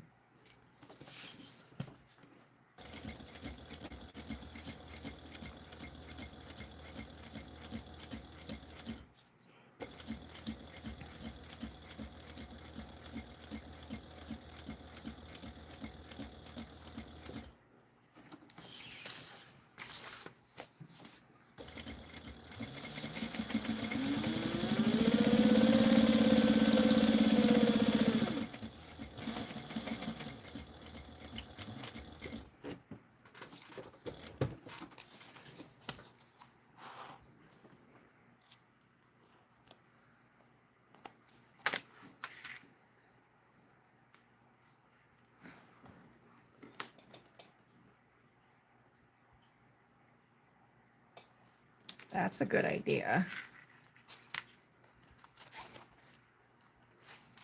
Because I would imagine if you tipped it over, it'd be pretty tough for a needle to slip right back out.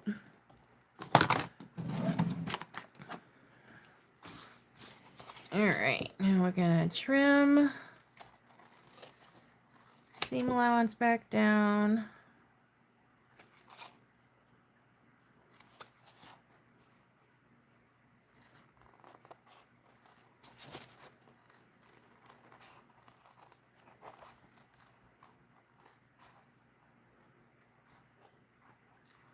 Oh, getting a little close to those threads.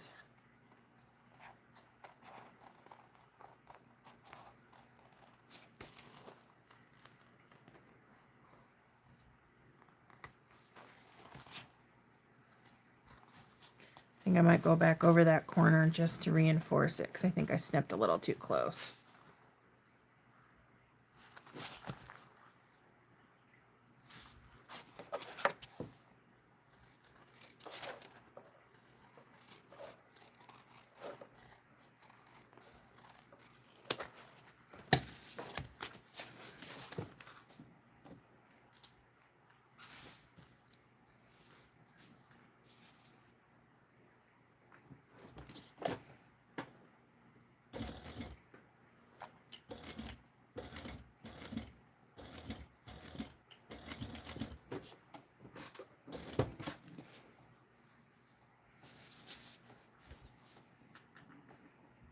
This way too.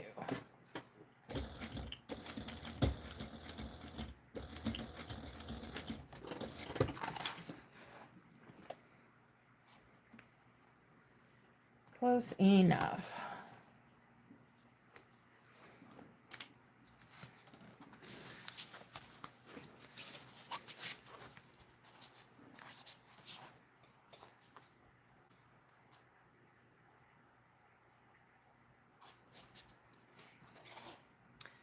Yeah, and a beast like that, you definitely don't want to use anything that small.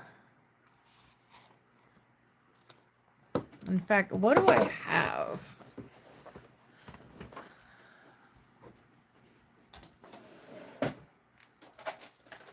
I've got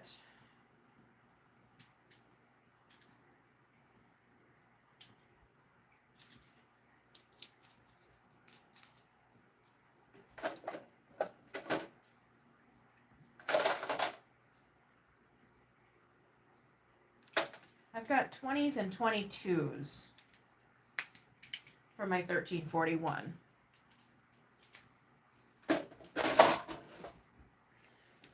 So I could probably bump up a size because I have not been using the Tex 135 on that machine. I've been using primarily 90. So I can get away with a size 20 needle. But now that I know that I don't have any 23s in there, looks like I'll be adding some to my Wowak cart.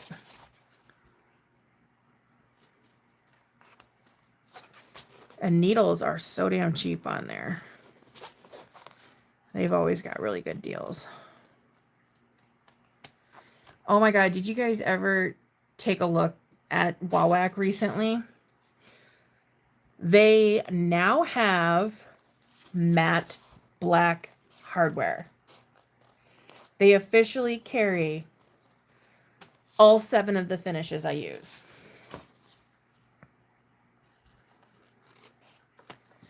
Now they just need to step up their variety of basic hardware.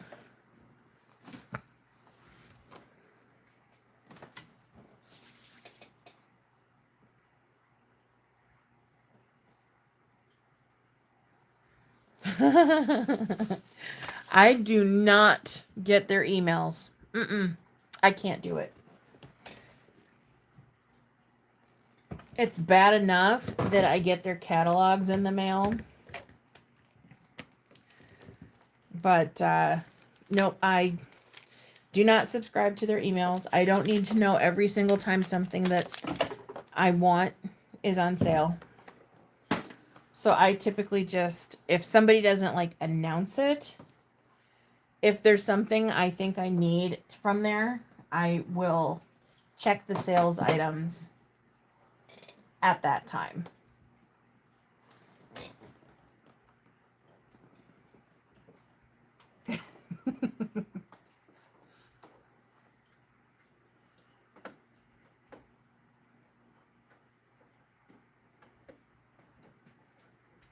I think it's less who signed you up for it and more of a why didn't I unsubscribe from this kind of a thing.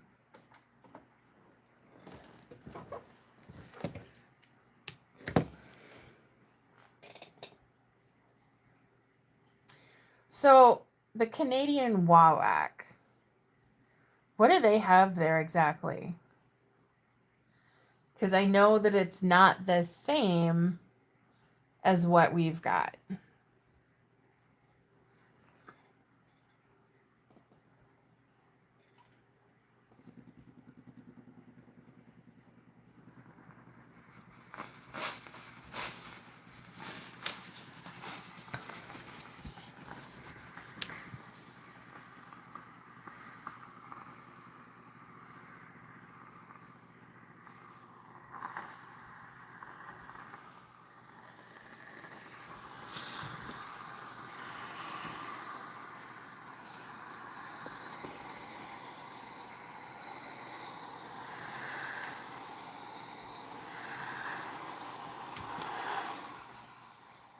Oh, that sounds like some weird creature hissing at me.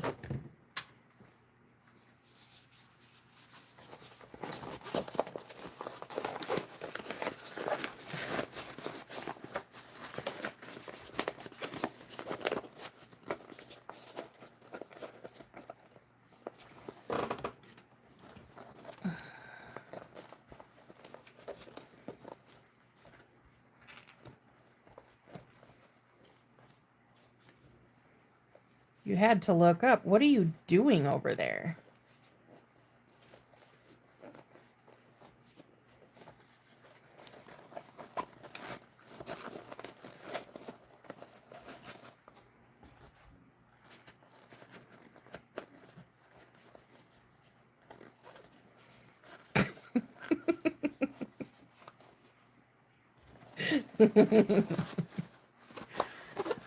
I think when we're in as deep as we all are,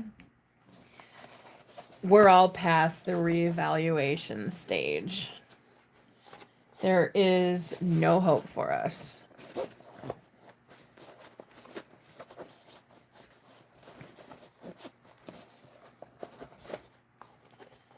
Where are you?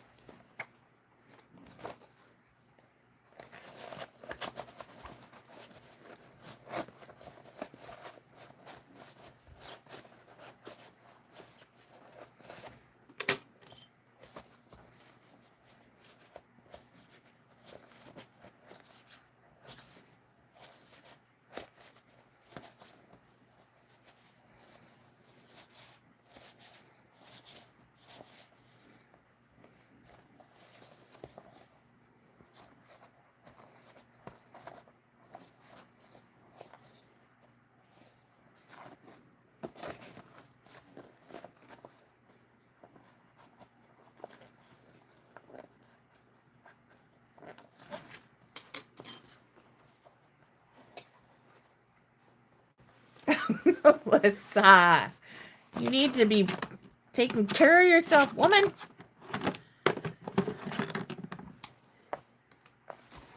You need to be eating your dinner. It's what? It's almost 10 o'clock over there.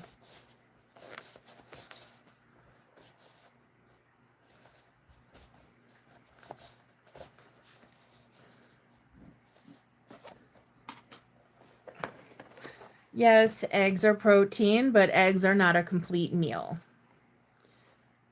You need to balance that crap out. You could at least like have a sausage patty and a bagel.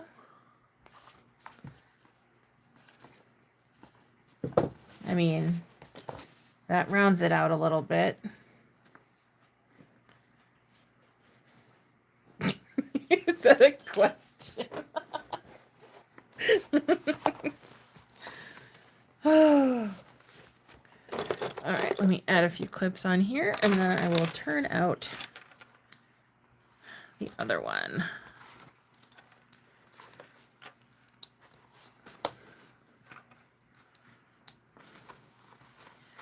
I love turning out these flaps. It's so damn satisfying.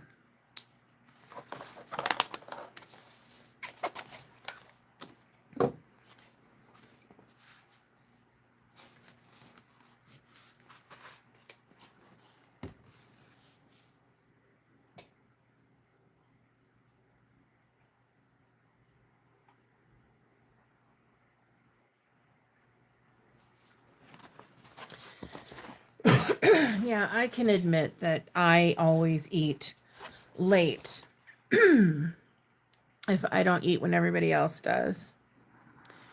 And I hate doing it because then when I go to lay down, I have to take Tums or risk waking up and puking on myself. I need to stop eating so late at night. Learn how to eat at normal times like normal people.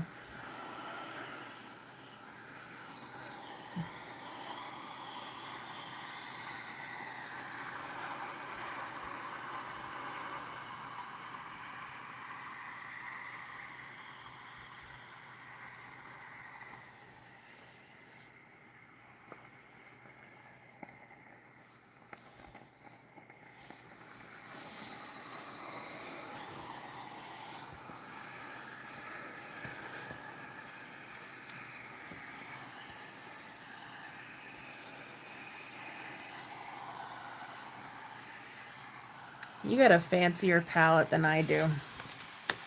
I can't do all that.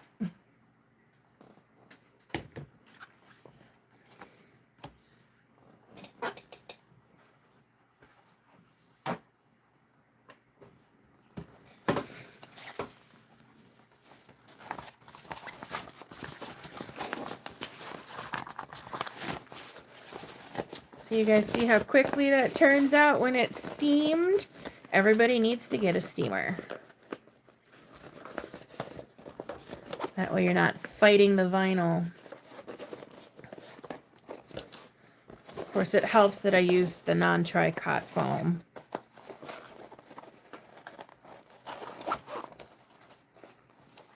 My God, can I sound any more Minnesotan right now? The non-tricot foam. Oh, I guess I can sound more Minnesotan.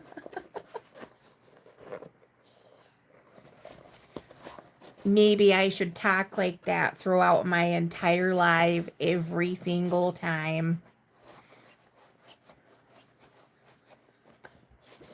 Bagel. No, it's bagel. Gotta say bagel is the way we're supposed to say it. I say bagel. Minnesotan is bagel.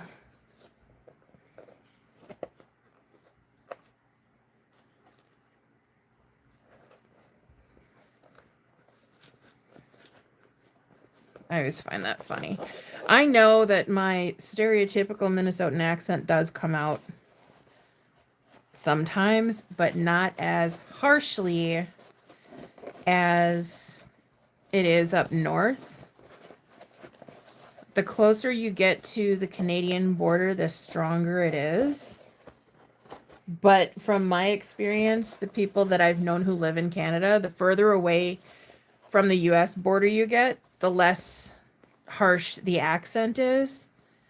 And of course, in some parts, you've got more of the French going on. And most people who speak French don't have that strong of the typical, well, I guess I call it the borderline accent, because it's kind of, the closer you are to the border, the stronger your accent. That's my experience. Would you say it's similar to that, Nicole? The closer you are to the border, the stronger that accent is.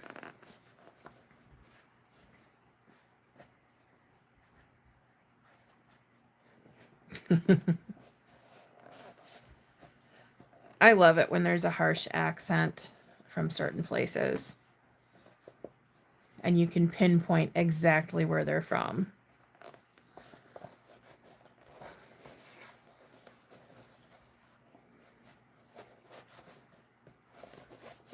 I used to work for a phone company many years ago. And the department that I was in, we dealt with cable fails. So like, imagine a town with 10,000 people and their phone lines all go out at the same time. my department is who the people in charge of those large clusters would call. And it's essentially a large cable with thousands of people, their phone lines. And this is before cell phones were popular. So I'm sure that their cable fails are a lot smaller now. But an entire town's phone lines go out, and I'm the one that they would call. And every time we would get someone from the South, doesn't matter if it's like Louisiana, Texas, Arizona, California, anybody from the southern region would call us, and some of them would be very chatty. We'd be talking while I'm pulling up their information, and they're like, so where are you from? And I'd say Minnesota, and they go, oh my God, say boots. No, say boots. Say Minnesota. Say snow. And I felt like I was in a damn circus. Everybody wanted me to sound like one of the characters from the movie Fargo. And the reality is, the closer you are to Minneapolis, the less you sound like that. I mean, there are quite a few people in the southern part of Minnesota that sound like that, but it's not typical. So I disappointed a lot of people because I wasn't going to be their little phone line show.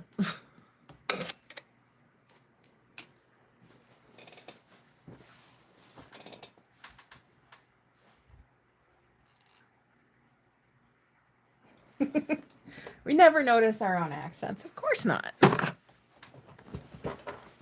But I know when mine comes out. Otherwise, how I sound now is typically how I talk. But it's always fun to mess with people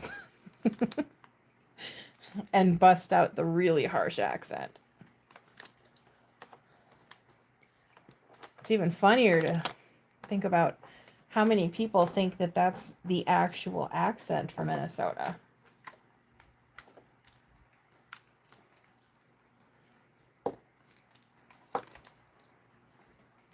I used to make my daughter crack up every time I do that because she's not used to hearing an accent like that. Yeah, Minnesota. Up here in Minnesota, we wear our boots in the snow. We like plows and got to make a tater-tot hot dish to keep nice and toasty on those cold days. Yeah, it's hilarious. I will say, though, there is one thing that people like to pick on us about, and that's the, did I scare you there? That's the Midwestern goodbye. You essentially, say, okay, I'm leaving, and then you strike up another conversation, and then a half an hour later, you're like, okay, I'm leaving now. And as you make your way to the door, you start up another conversation, and then a half an hour later, you're like, okay, I'm really leaving now. And you move a few more steps to the door and strike up another conversation. Minnesota goodbyes are, Midwestern goodbyes, I should say, are very long. And I know I'm guilty of it occasionally, but not that much, because when I've been sitting at a family member's house for 4 hours, I'm ready to just go.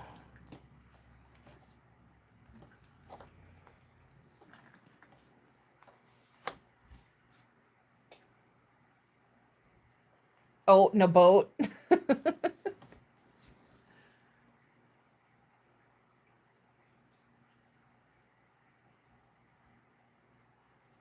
Oh my God, yeah, cotton is one that one gets me too. I say cotton with a soft T, whereas some people say cotton.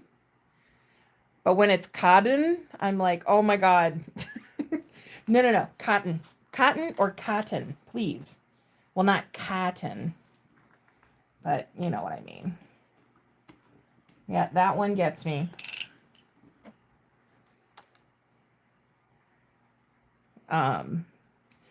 What's another one? A lot of people say that everybody says pop up here. I guess we do. But I also say soda. There's some people who say that we say Coke. Coke is not universal for all pops or all sodas. Neither is cola.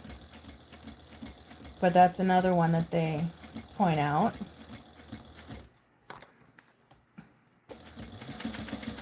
I just refer to the specific drink. You know, if it's an orange pop, we'll say whatever brand it is. Or if I want a Sprite, I'll say I want a Sprite.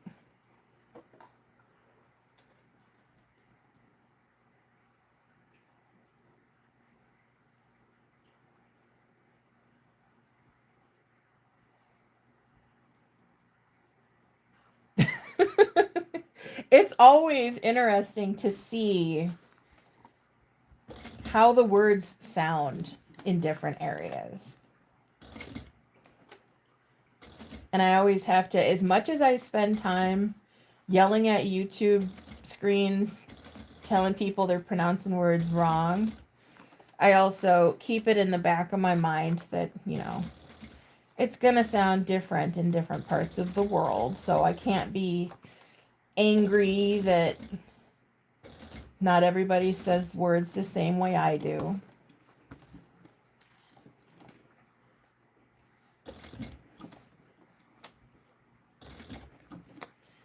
So, cotton. My son was singing Cotton Eye Joe earlier today. I was like, where the hell did you learn that song? That's like one of those rare gems that you had to be there in the 90s to know it.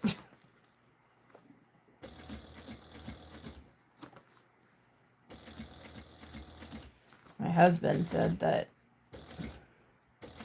he's been singing that song for a year. I said, not around me. You want to impress me, though? Sing Informer by Snow.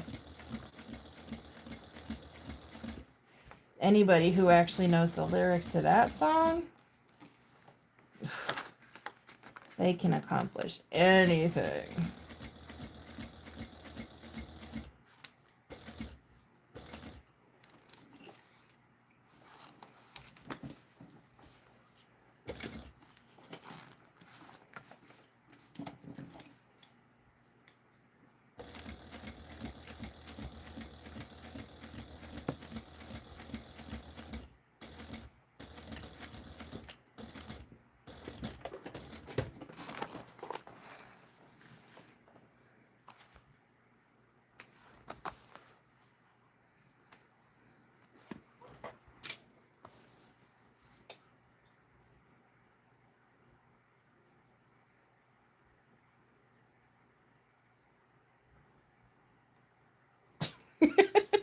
Okay, Melissa, that doesn't count.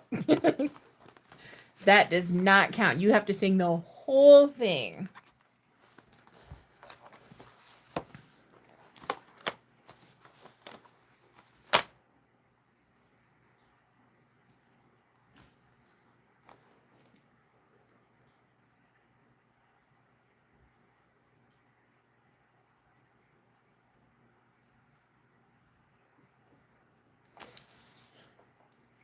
I've heard Patton seems to be how it's pronounced over the Great Big Pond. I've heard pattern. I've heard pattern. I've heard pattern. I think in the right context, it's easy to understand what somebody's saying, even if they don't pronounce it the same way.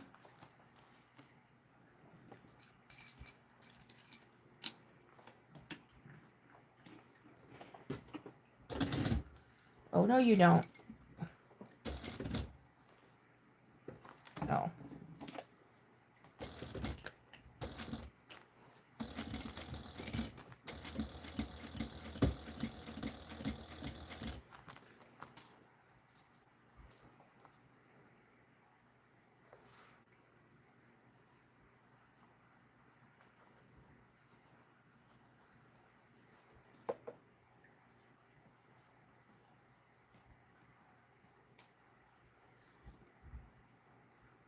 Patternin? I don't think I've heard that one. I say pattern or pattern with a soft T.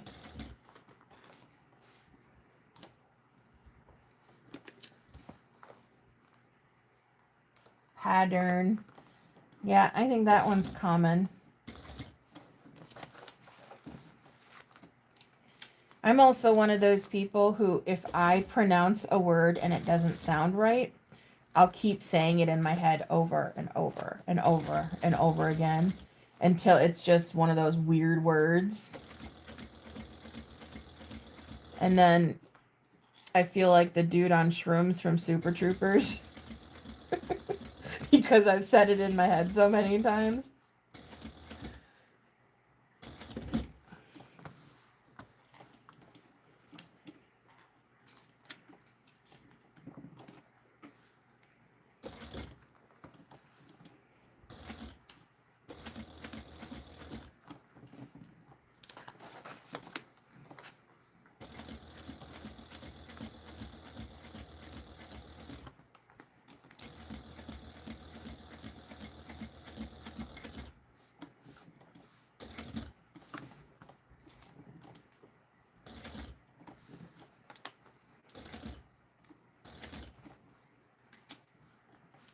Ooh, I got some wonky stitching on here.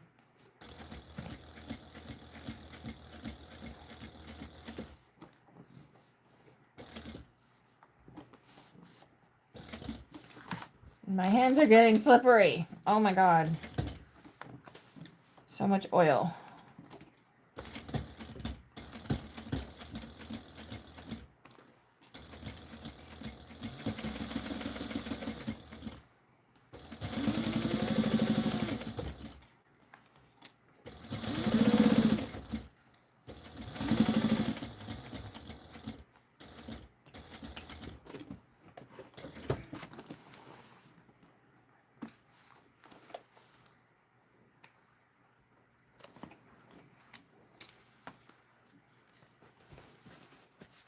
Oily.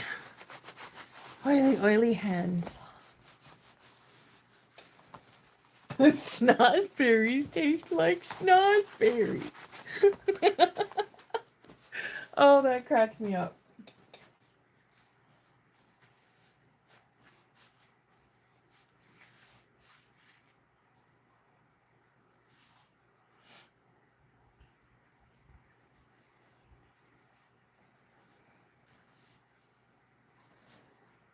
Oh yeah, I pronounce that Toronto. That one sounds funny too, because I don't pronounce the second T. Toronto. All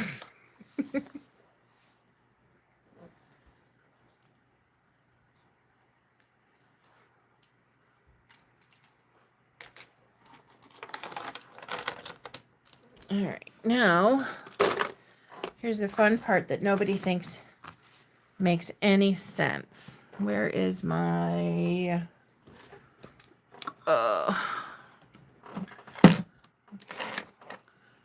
where you are?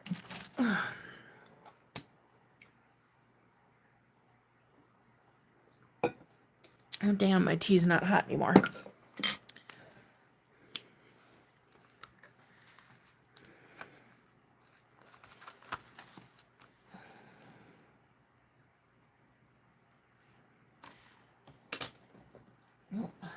All right, I need to look this up because I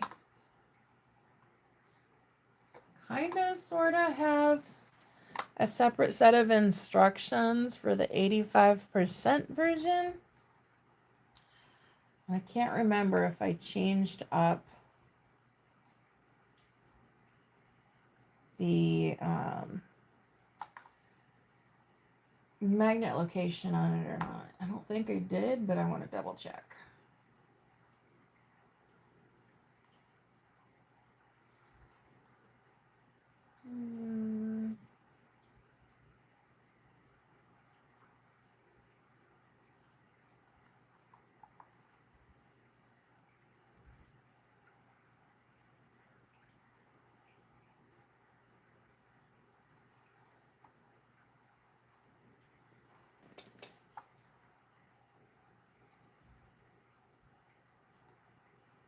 Where are you? Okay, it looks like I did change it up a little bit.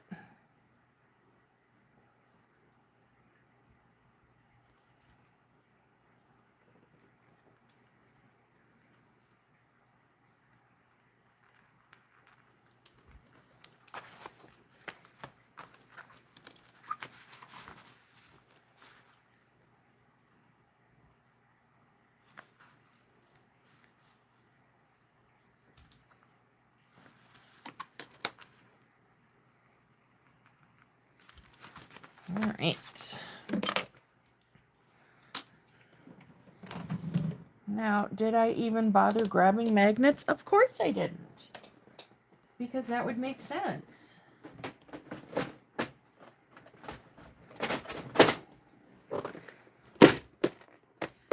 What color am I using though?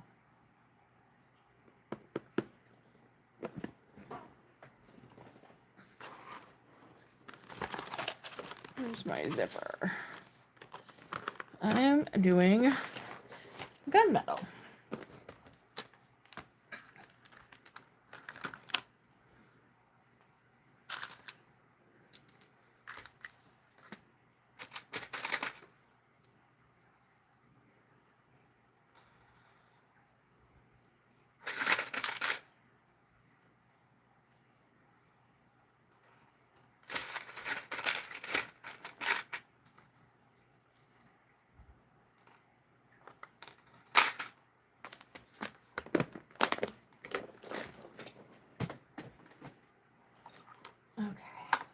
Close this down.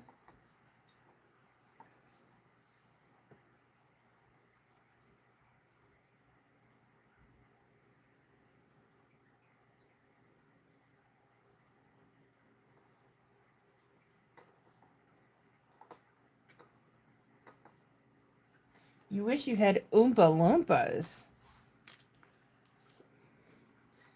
Because you want them to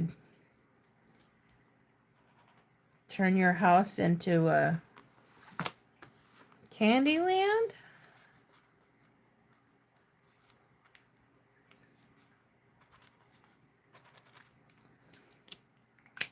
I always loved that movie. Actually, I loved both the Gene Wilder and the Johnny Depp version probably equally because they're both so different from each other.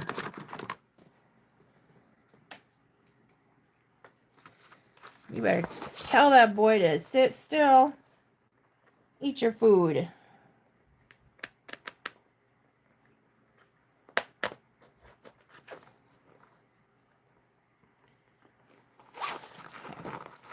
With the screen so dark, I don't know if you can even see what I'm doing. But I am slicing the measurements for the washers, or the measurements that I made with the washers.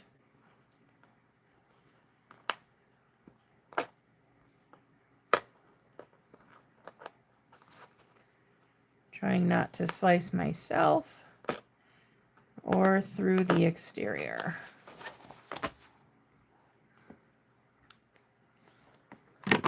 That was one of the toughest parts that I had to figure out when designing this pattern, is how to do the magnet placement, because depending on the materials that you get, if you were to make your marks ahead of time, it could end up anywhere. There's no perfect way because not everybody's going to have a very tight corner.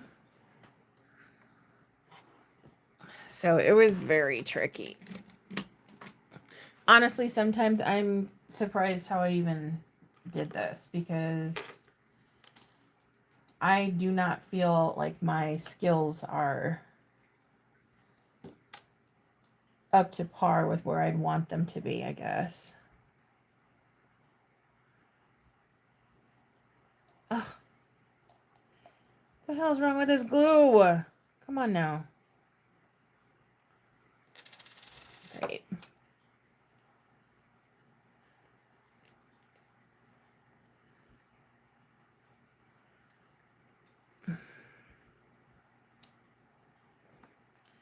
This is a new to me type of glue. I usually use E6000, but I saw this tube of E6000 plus, and I was like, oh, I'll give that one a shot. I've had nothing but problems with this tube. I also recently purchased this E6000 spray adhesive, and I tried to use it on the foam on the gusset, and it was like spraying water. It did absolutely nothing. So I think I'm going to stick with my tried and true original E6000 and my B7000. Once this tube is gone, that is. Unless it all freezes up on me. Whoa.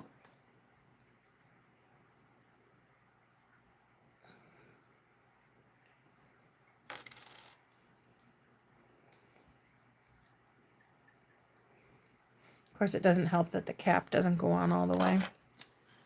Whatever.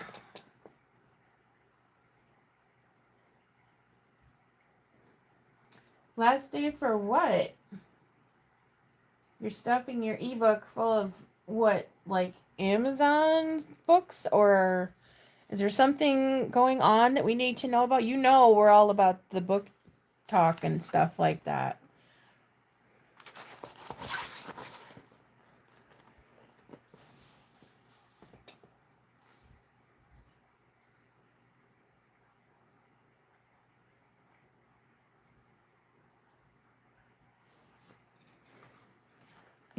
I'll watch it.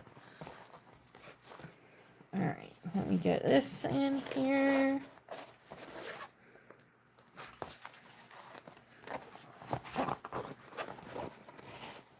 When I put on the other one, I'll show you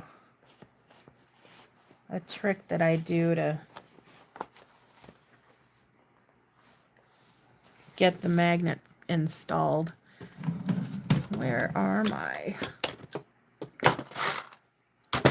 pliers?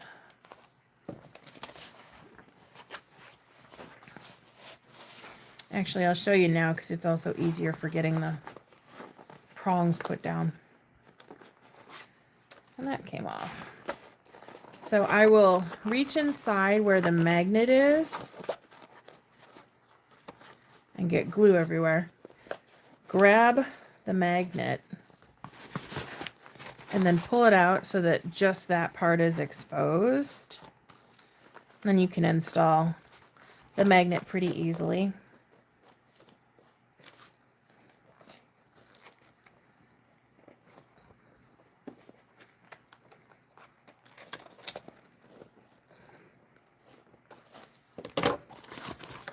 And then you just tuck that corner back in. And there you go.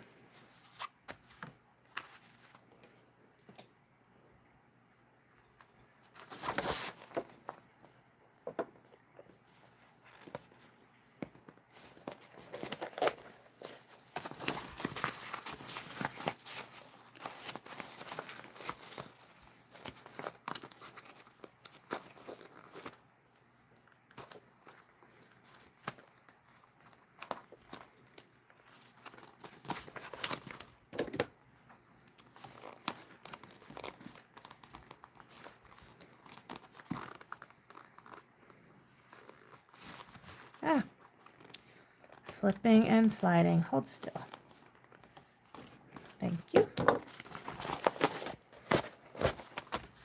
And then I'll just get some duct tape. Oh, there's another one. How do you pronounce that? Because I say duct tape the way it's spelled, but I always hear people say duck tape.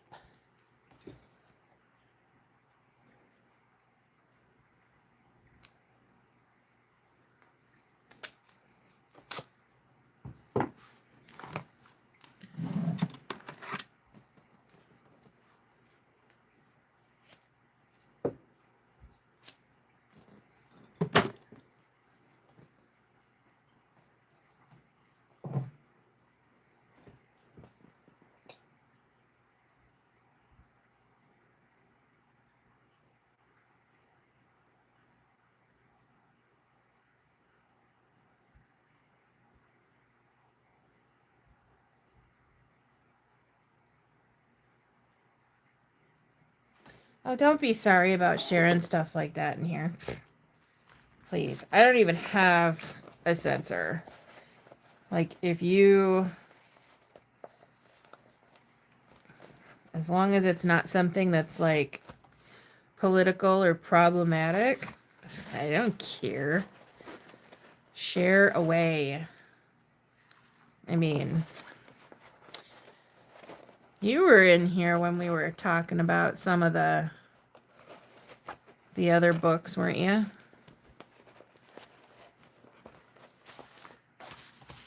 Some of the naughty books.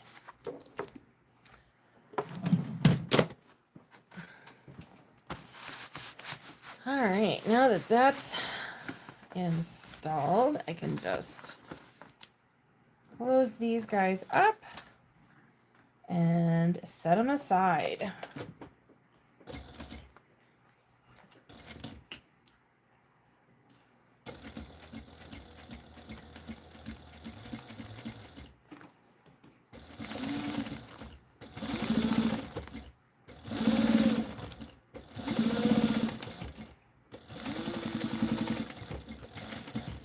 Don't you get an attitude with me.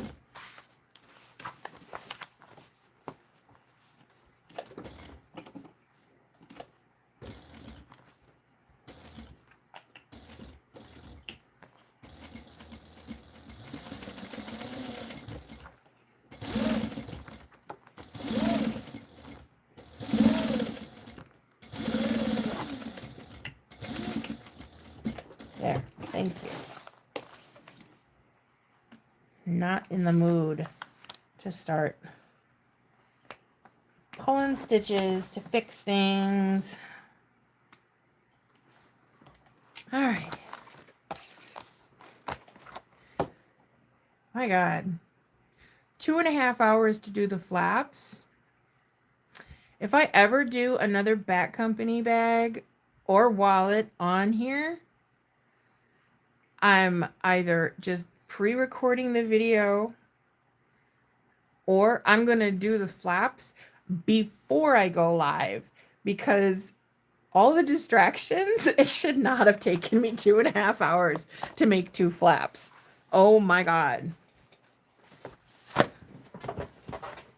All right, let me trim this little bit off of here.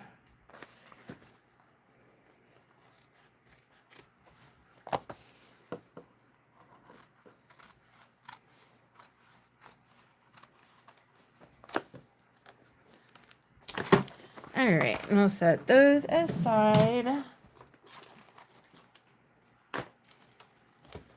Oh, I got a ton of loose clips in here. Because I kept all of the pattern pieces with the cut pieces, just to make sure I had everything. All right, so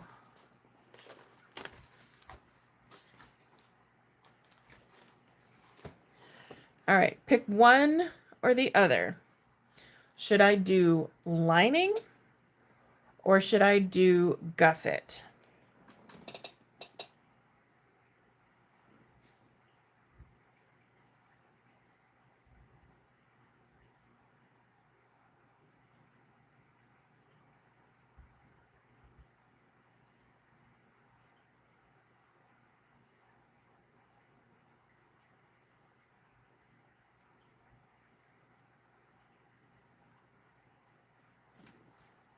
Hello.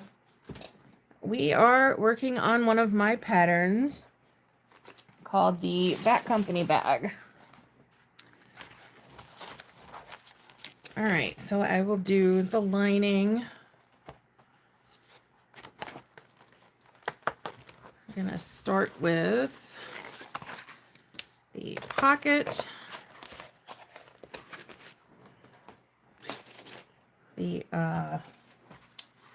front hidden pocket.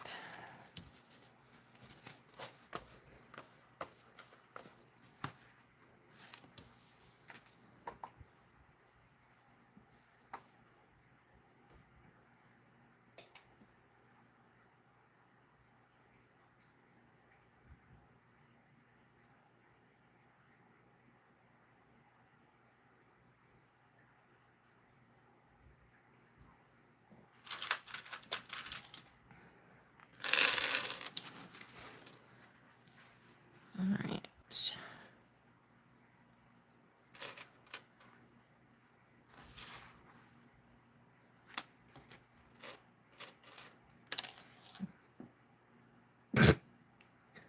Of course. Just gonna keep throwing clips everywhere.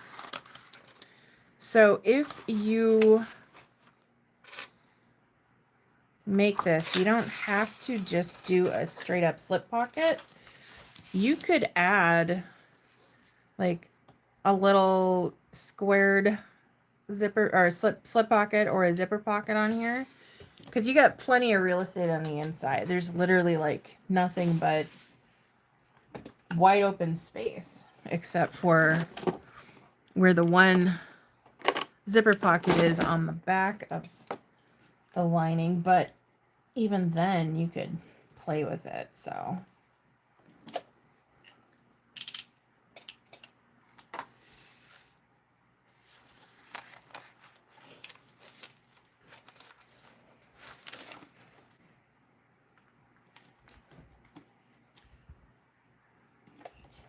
oh, and here is another little thing.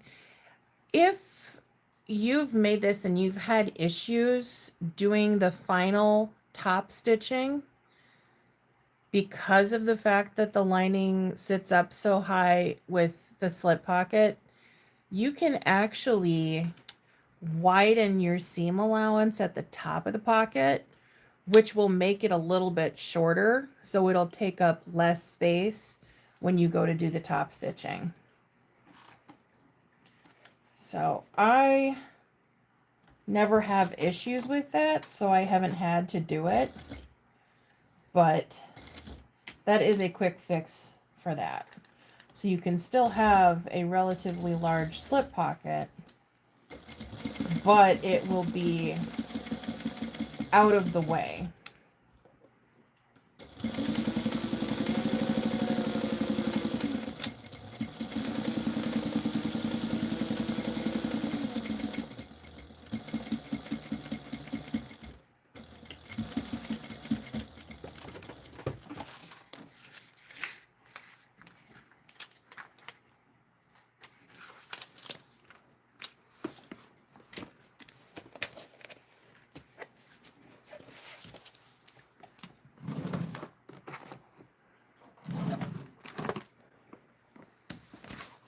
Give it a few snips here.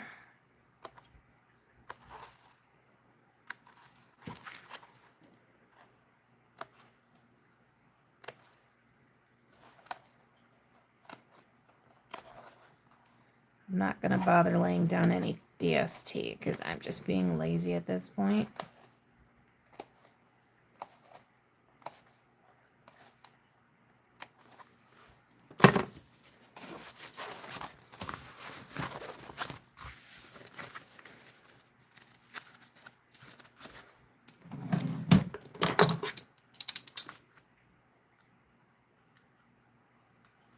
Yeah, I'm going to give it a little bit of a press though.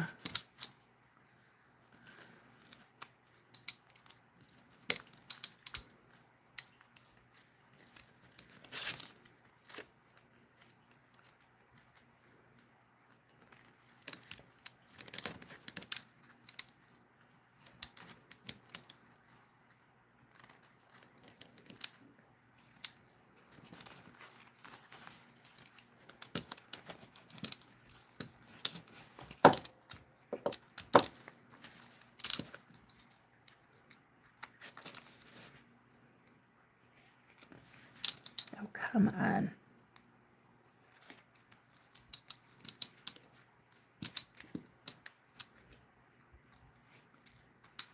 Maybe I should have done some DST.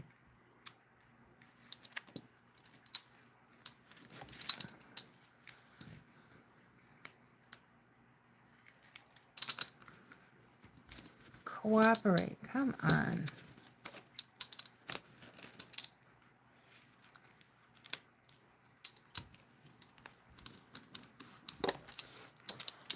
There, good enough.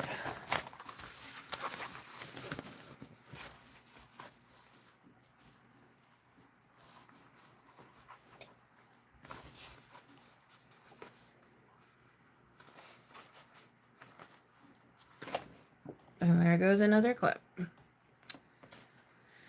At least they're not breaking. Yet. I have yet to hear of anybody breaking one. Just my luck, I'll be the first to do it.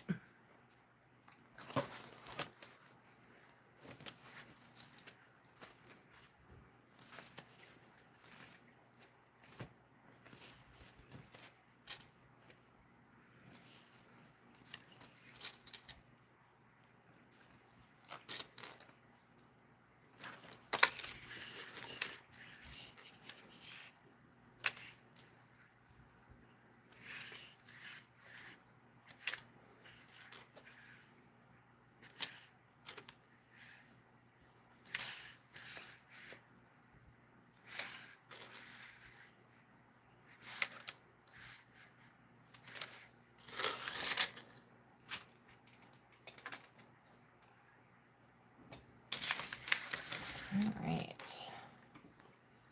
Switch my foot again.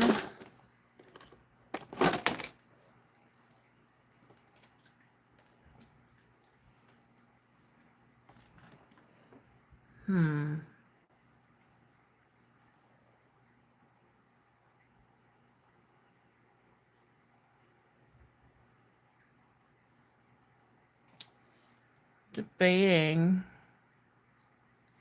Not screw it. I'm just gonna stick with the black. I was thinking maybe I'd switch for the red just to have a contrasting thread on the inside, but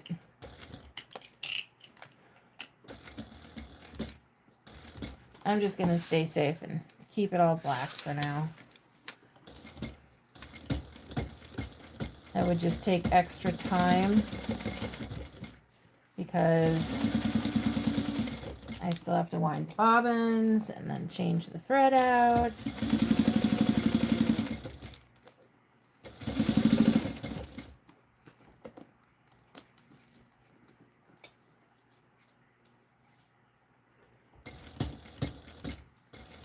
Yeah, huh? That would be... I didn't even think about that. I was like sitting here thinking, well, it's a good thing I wear glasses because at least it wouldn't hit me in the eye. Of course it wouldn't hit me in the eye. It would destroy my glasses. Okay, come on now. We're not doing this. Alright, I'm going to switch my foot again because this thing keeps going right off the edge.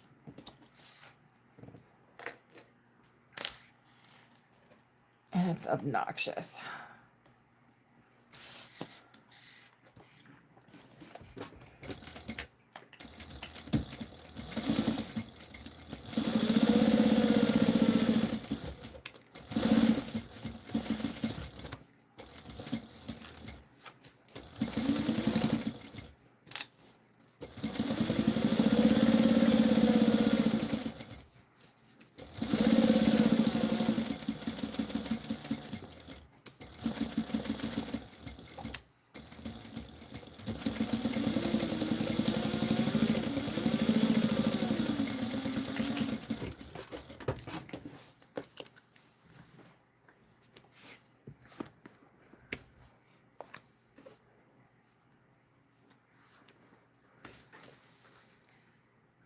All right. So there's,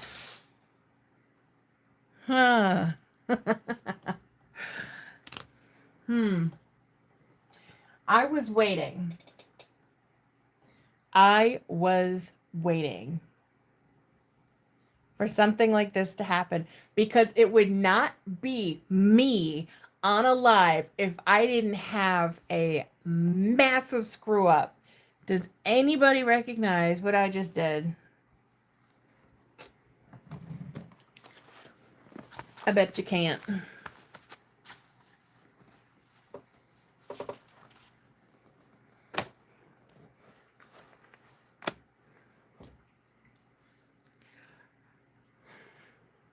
I forgot to put the flap in.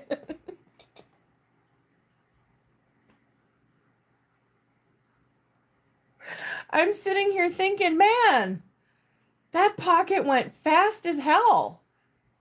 What am I doing wrong? Oh my God. Okay, it is definitely 12:30. Well, no, I guess we get to rip some stitches. Which I don't mind. It's just more of a... I already finished this pocket. Why the hell am I doing this? I could just be a jerk and just do a single flap. Just out of spite. But I don't want to.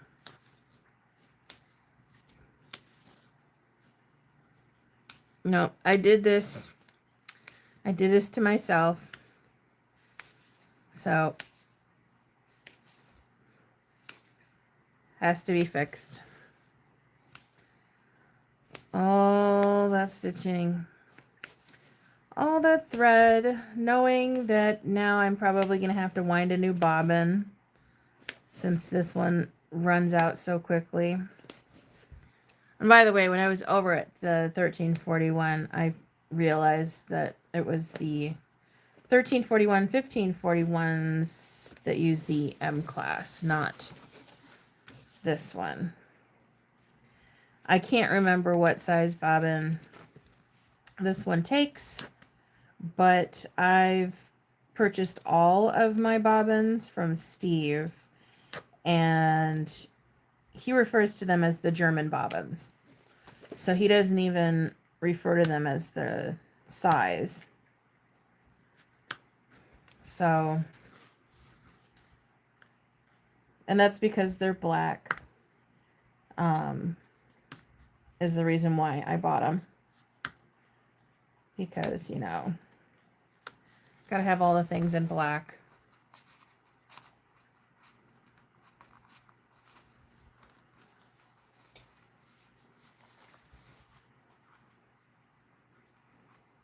Well, if you do, don't forget to install your flap into your pocket. Oh my God, this thread is like so thick.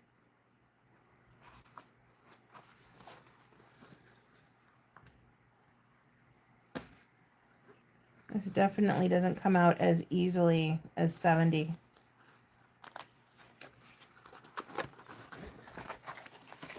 There we go.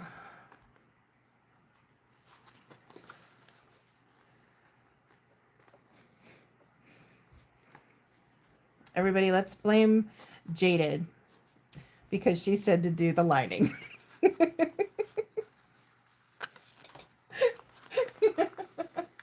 See, I could have been just taping down the anchor band on the gusset.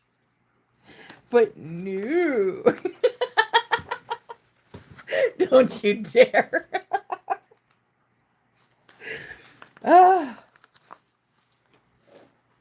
It's fine. I know I did it to myself.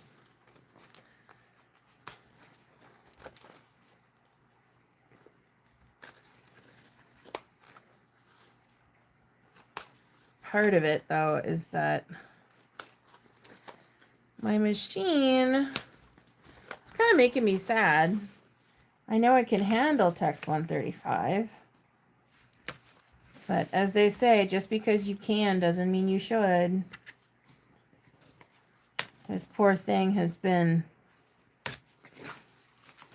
sticking with me using 70 and 90 all these years. And then one night I'm just like, you could do more. Just throw on a few spools of 135.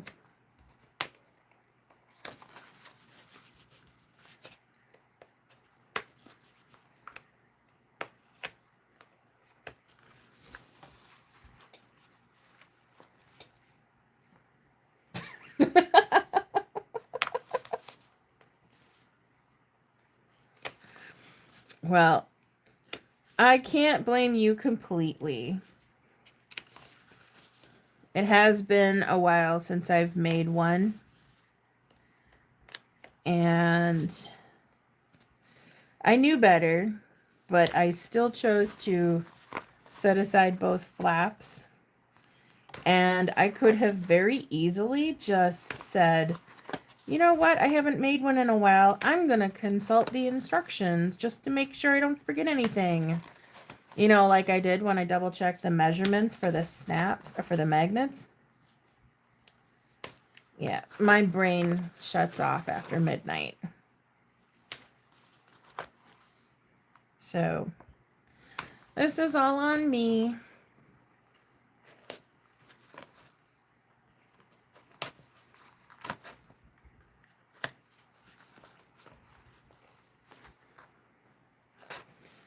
But it's okay because I think I'm probably the only person on the planet who actually enjoys seam ripping.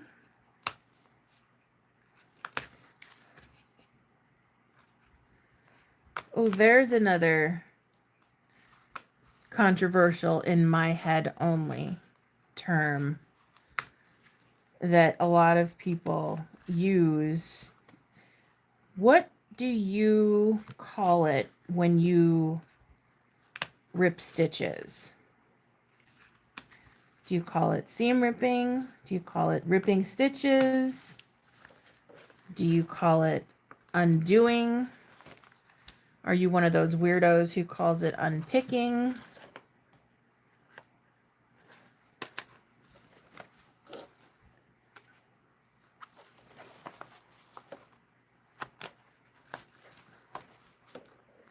I just call it ripping seams.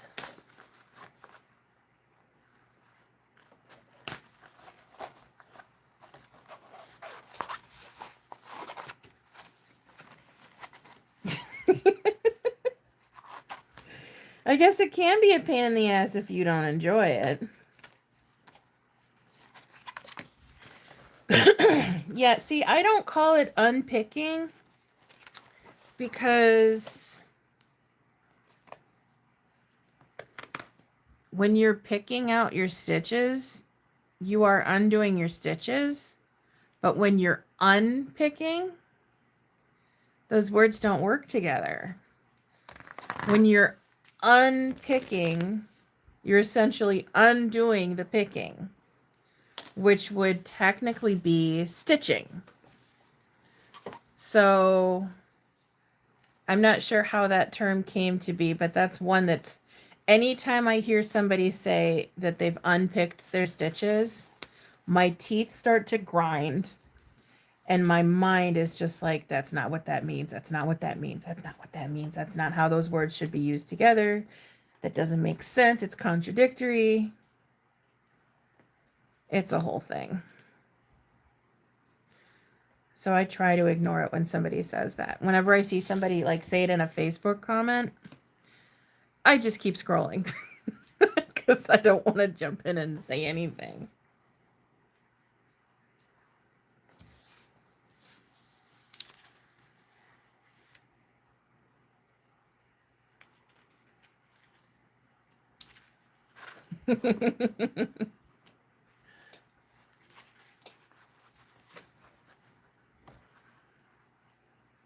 Well, I'm glad that I'm not the only one who doesn't like the term, but I usually keep it to myself.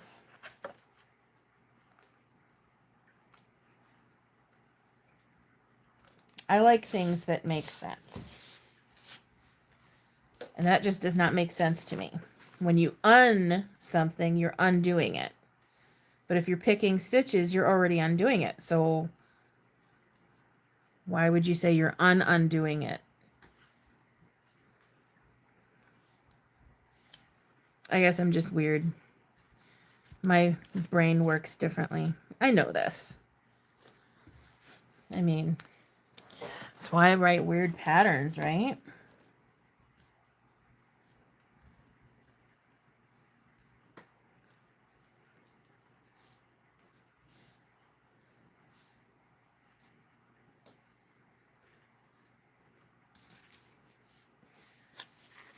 All of you be gone. I am just throwing this crap on the floor. I will vacuum it up tomorrow. I do not care. And all of this being done, it probably would have been faster for me to just go cut 2 more pieces. And I didn't even think about it until right now.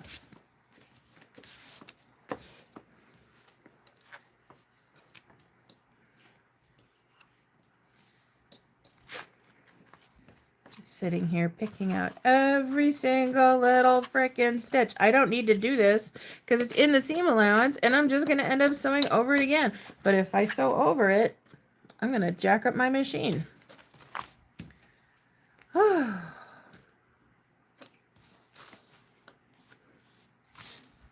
What did you call me earlier, Melissa? Logical? Yeah, that doesn't apply now.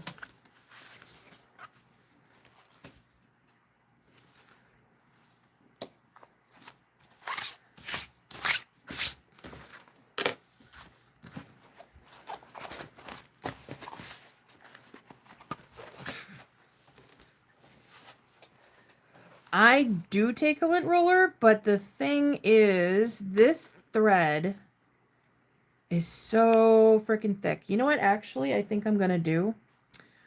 I'm going to switch to 70 to complete the rest of the construction.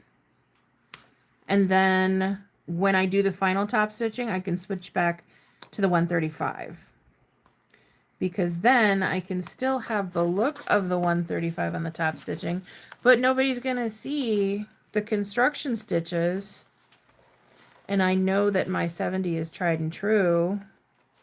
So it's not like I'm dropping down to something that works worse. And then picking threads wouldn't be so tedious because that thread is a lot thinner and a lot easier to come out.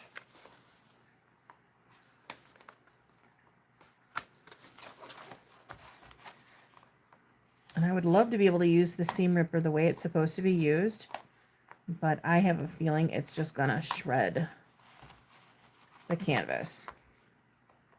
And I don't want that. I fully intend to stitch this back through the original holes as much as possible.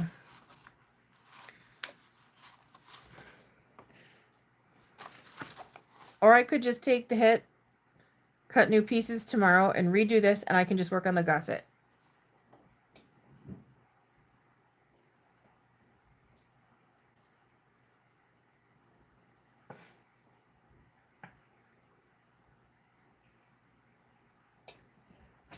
What shouldn't I tell you, Melissa? My theories about terminology. All right, yeah, I'm going to do that because that'll take up a lot less time. So now I can put the flap away and not worry about it. You are not in the doghouse. I was just looking for someone else to blame besides myself. And it just seemed convenient. It's totally fine. You know what? I will disconnect from you and hang up on you and all of the things to get away from you if you start calling it unpicking. I will have to hurt you. Find my damn ruler. Oh, there it is. I only have 30 rulers. I don't know why I need the one that's got all the writing coming off of it, or all the ink. Look at that.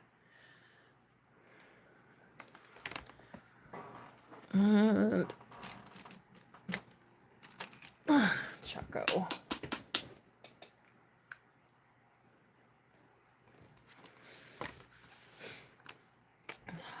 I can't remember how big this is. Okay, so what is half of that?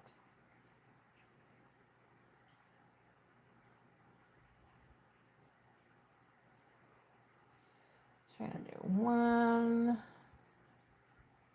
7/8 is the center. See, brain not functioning.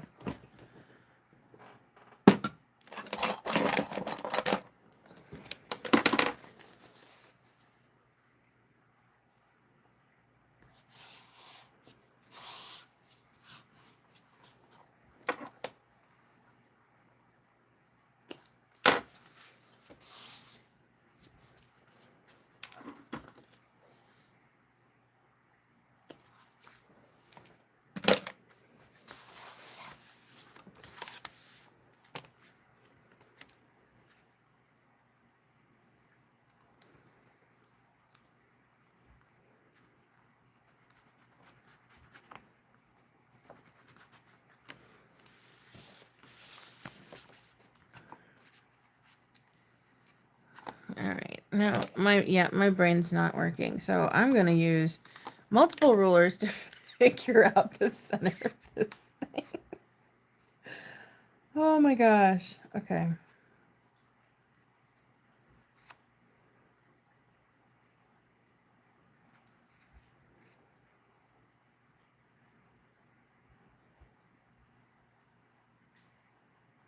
One and okay.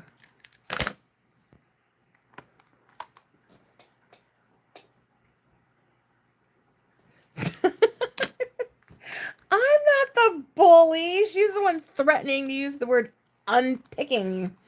She's the bully. She's picking on me.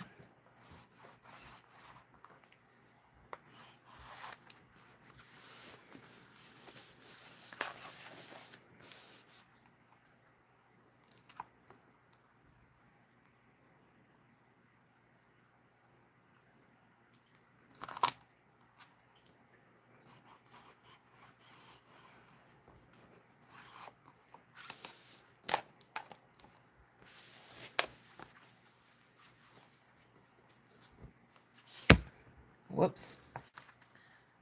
Smacking y'all around. That's what you get. I don't know why.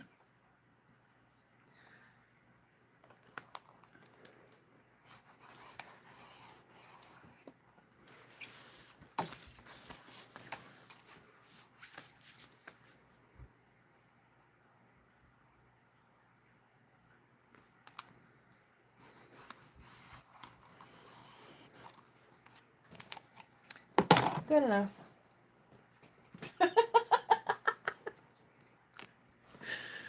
Oh my god. You got me over here cracking up. Call security on me.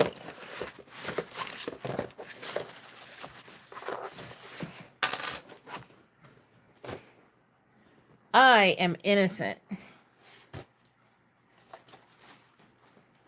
I never do anything wrong.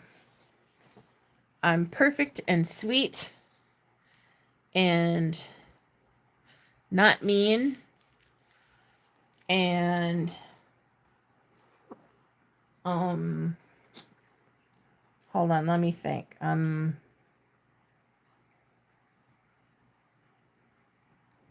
nice.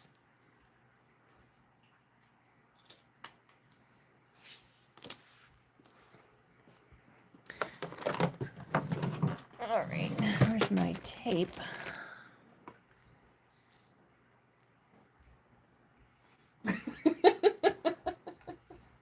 I don't know. Maybe I'm trying to convince myself. I'm going to double check my measurements though, to see what my marks are.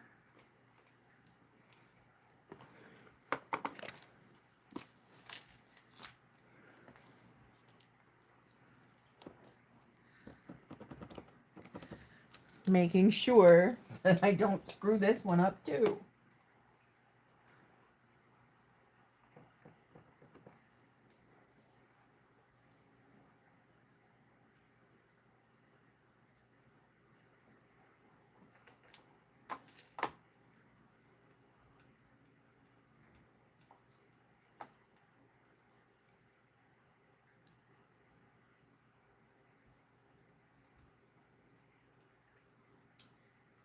Okay. All right, I've checked so I don't screw it up. Now, watch me screw this up. Because that's what I do. It honestly feels like I haven't sewn in like a year. It's crazy.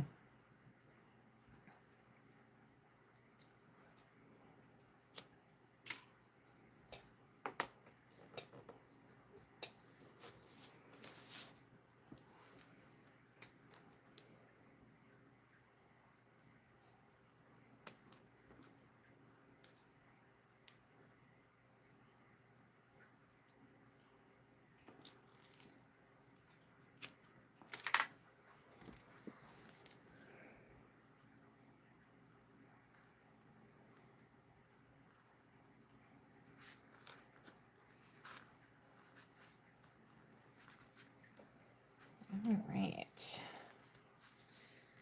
So now let me. I did not. Oh my God. Apparently my brain fart happened a few days ago when I grabbed 1.5 inch hardware for a 1 inch strap.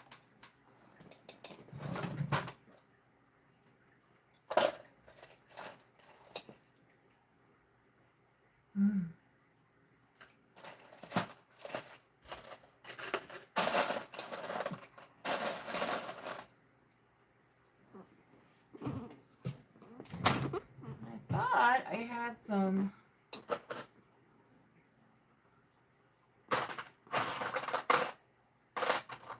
There they are.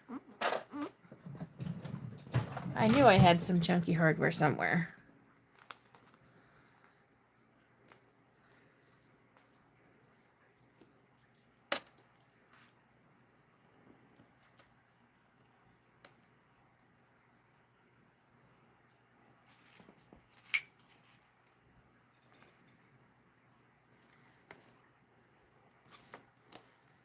All right.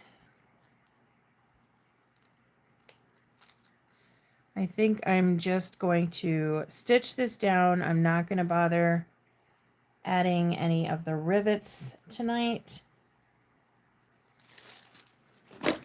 because it is now 1 a.m. and I have to be up by 8, and I still have book to read.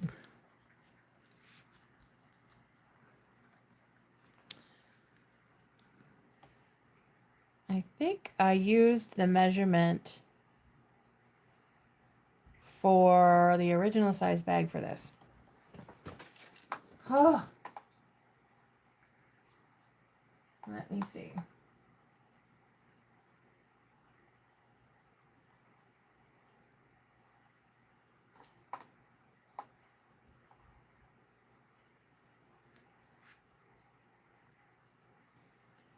So this is only supposed to be 30.5.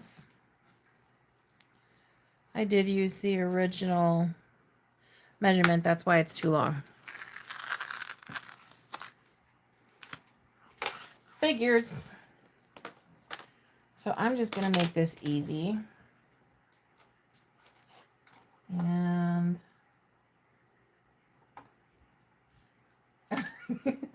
break time. I do need a break because this is crazy.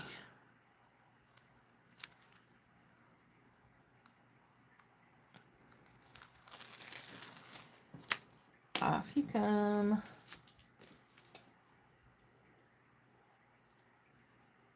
But at least this one is a small fix. I don't have to pull any stitches.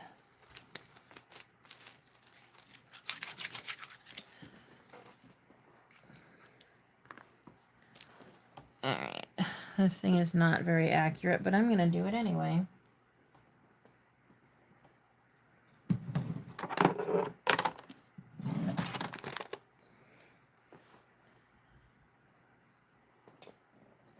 Alright, measure twice, cut once. Strap anchor band, 30.5. 30.5.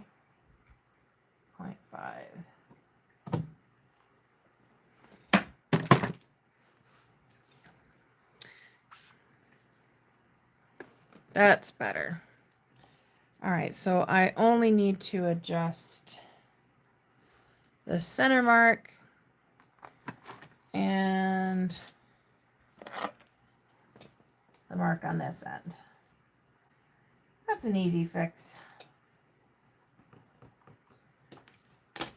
I'll fix this mistake multiple times.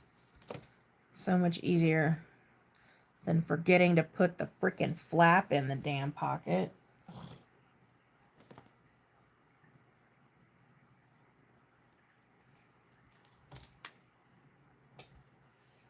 Oh my god, pancake sounds yummy.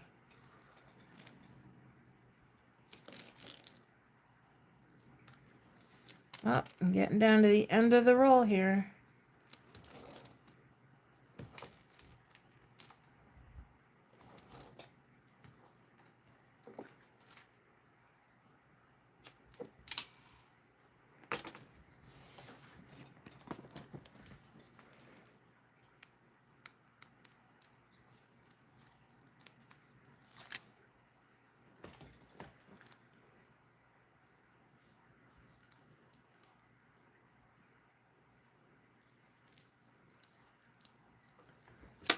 There's one.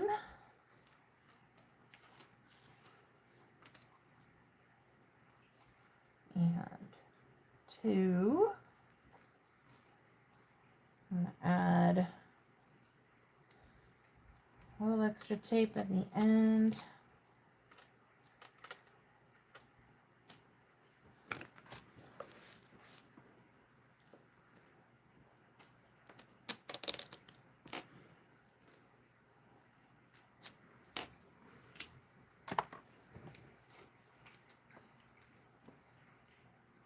And we'll try this one more time.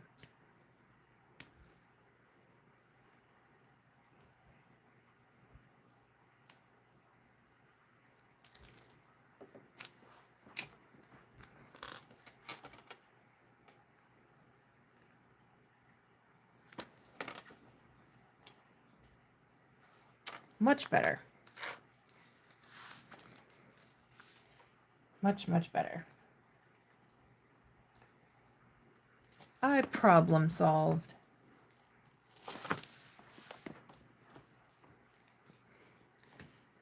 Now I need my ruler to make sure that this goes down even.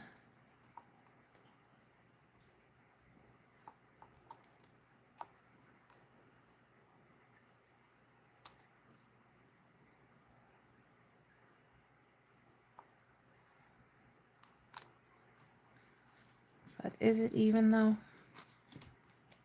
I guess we'll find out.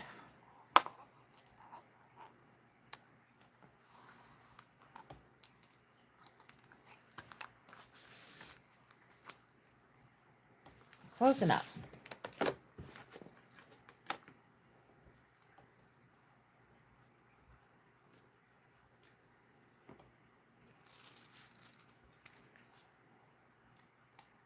Hey, Melissa, can you drop those links in our chat? Pretty, please. 'Cause I want to see what's going on.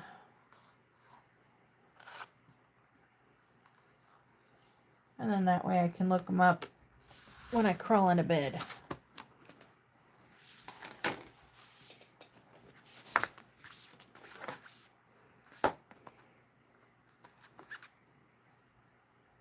Oh, that is so not even.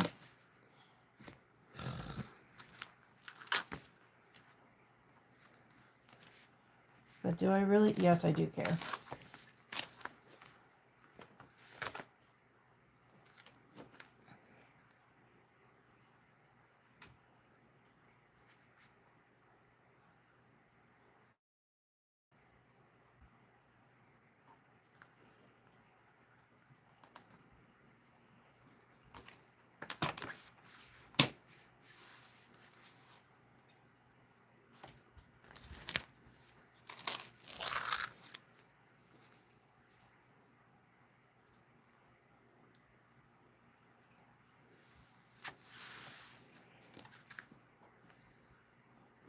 Even enough. We'll call it done.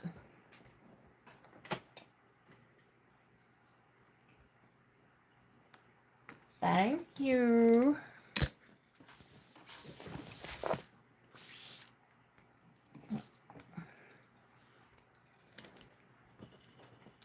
All right, let me check this bobbin before I stitch, because, oh, dang. I'm going to wind one real quick. There's no way this is going to make it to the end.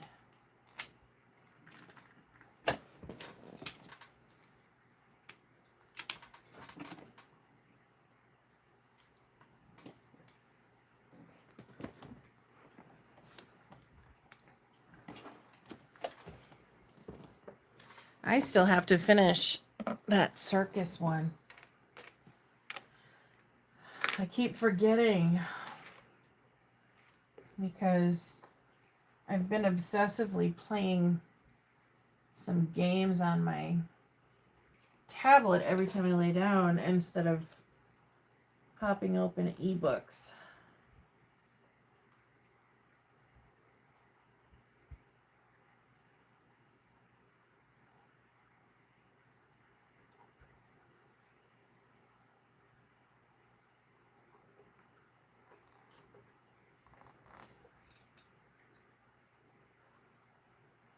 Yes, the hollows. I still haven't finished book one. And I keep thinking about it. All right, gonna shake ya.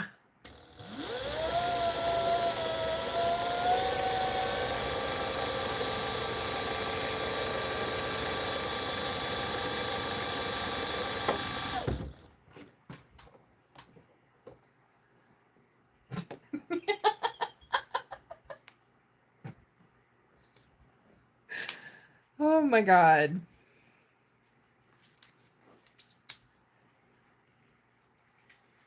If you told me that you popped an edible before you came to watch this, I would totally believe you.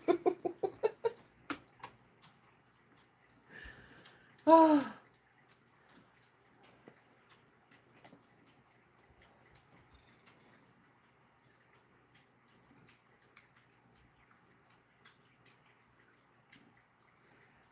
God, Raven, you sound so gross when you drink water.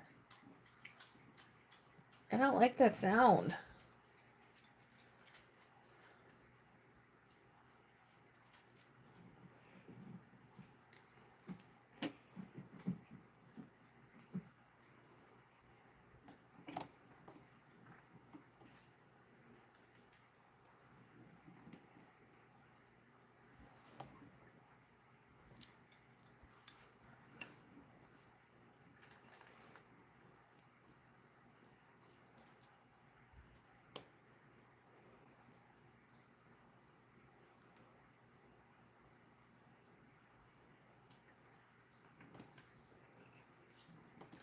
Whoops.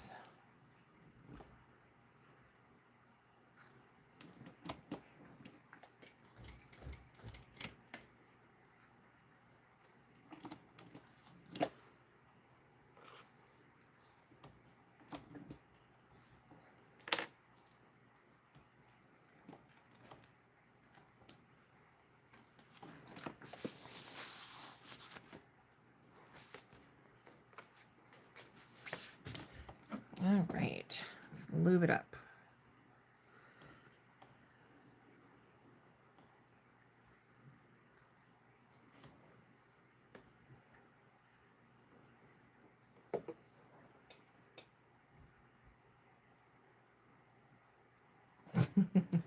Nothing wrong with being naturally goofy.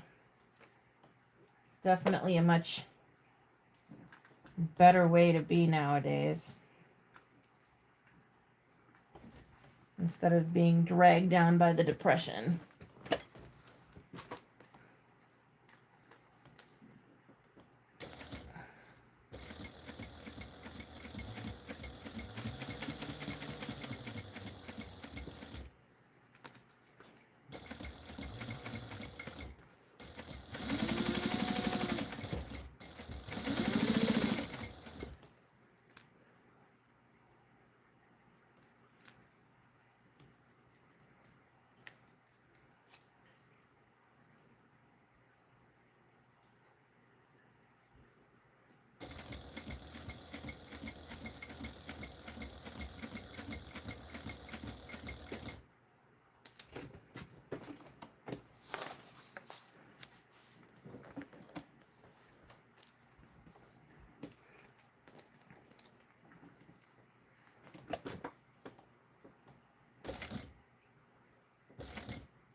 Whoa, what the heck? Oh.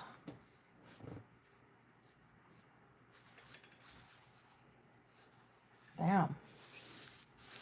That was something.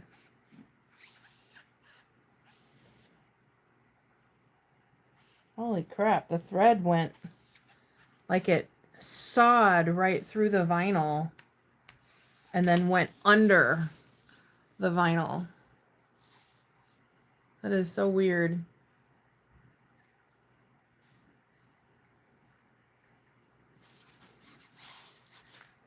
And it's because I've got this board leaning up against the back of my table and the gusset pressed up against it so that the thing wouldn't move under the foot.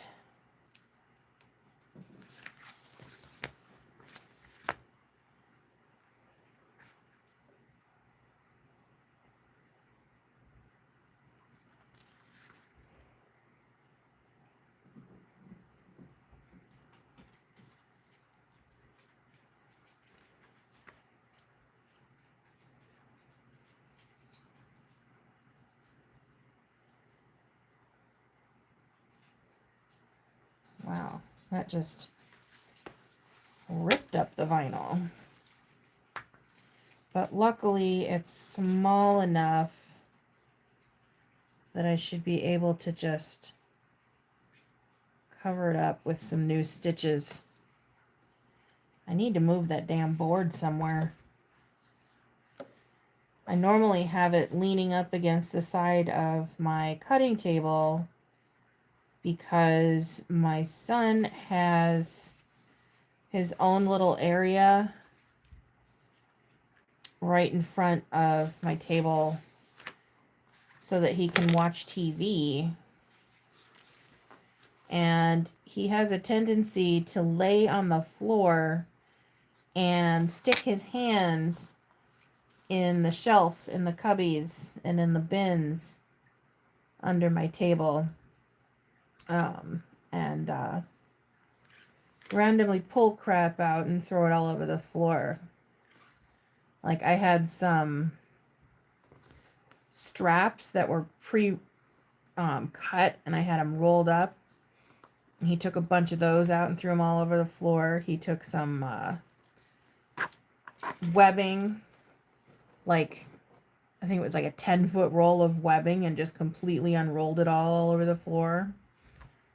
So I took the board and I put it up, propped up against the side of the table so he couldn't even see the cubbies. And so far it's been working, except it gets in my way now. So I need to move that.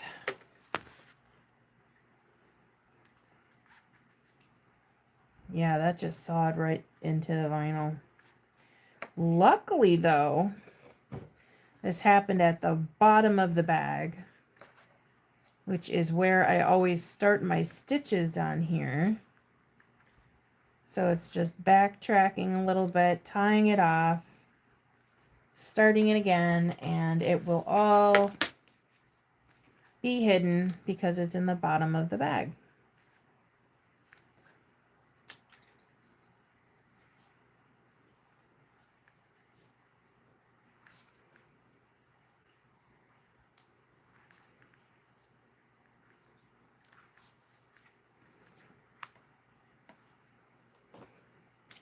May as well pull this one through since I'm over here.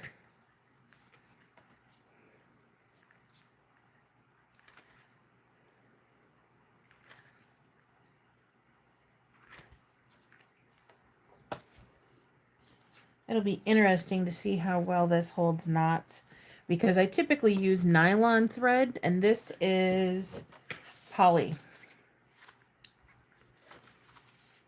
So that might be another reason why my machine is acting up, because I typically only sew nylon thread on here, except for occasionally I'll use Saya thread, which is Tech 70, but it's still poly. I do not like poly thread, but I wanted to try this because poly thread has a shine to it, and it just, you get better color with it,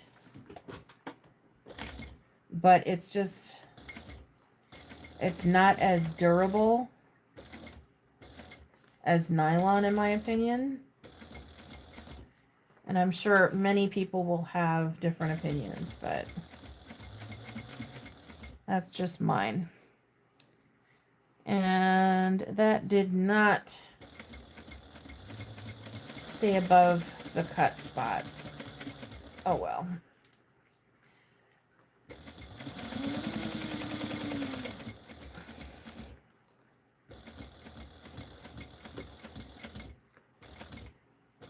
We'll see how I feel tomorrow. If it pisses me off enough, I can just pull the whole band off and redo it. But at this point in time, it's not bothering me.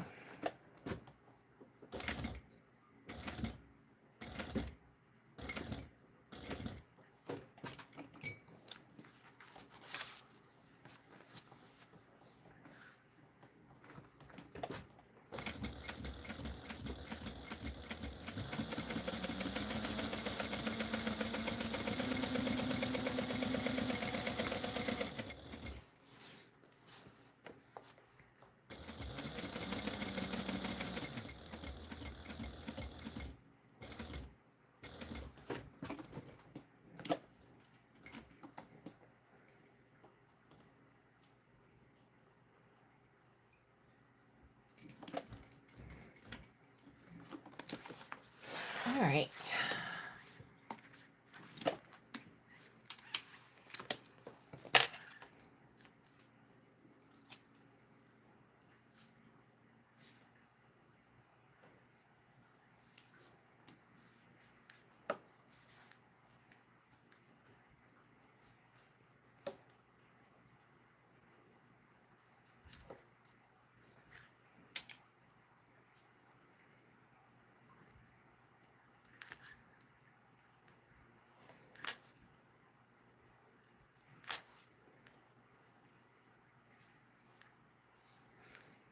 And there goes my first yawn of the night.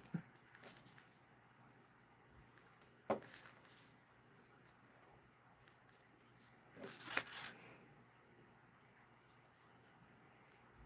gonna add some extra knots just because this thread is so thick or slick. Then I'm gonna burn it. Then I'm gonna add some fray check.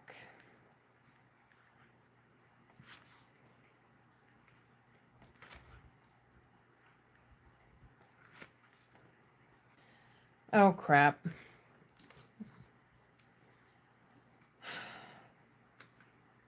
Capybara shifters. That's it. Melissa's done for.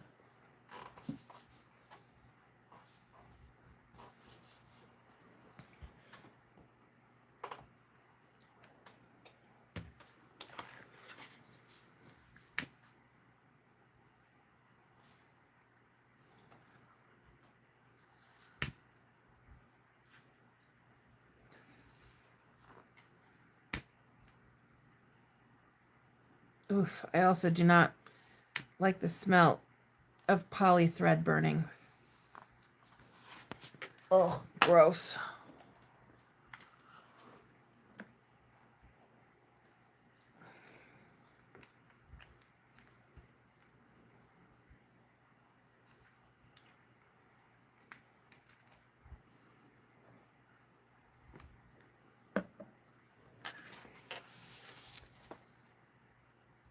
All right, so other than that one little spot and the fact that all the thread is uneven because it's 5 millimeters in some spots and 3 millimeters in some spots. Yeah, I might redo this. Not tonight though. No, I think now I'm going to go ahead and call it a night.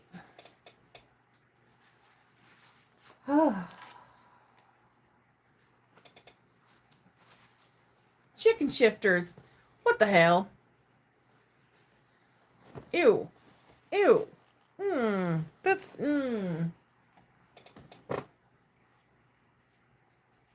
That's wrong. That is so wrong.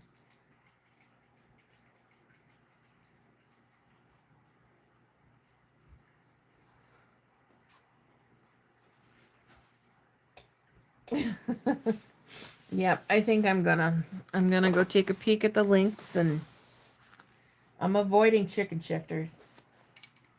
That right there is just no. I want to make a witch hat. I didn't finish watching the live the other day when they had all gone live on Amber's channel. I ended up getting distracted and I forgot all about it. But I really, really want to make one. Because they look so damn good. So I'm going to have to mark that. Remind myself.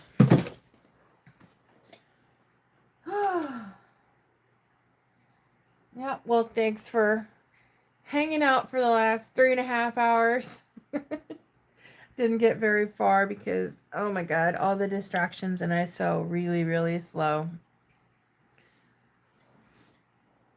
But I will cut new pieces for the pocket and possibly redo the gusset. And then I can finish the rest of the bag live maybe tomorrow. I think it's due Friday. So I got to get it done tomorrow. So, all right, everybody. Have a good night. We'll see you later. Bye.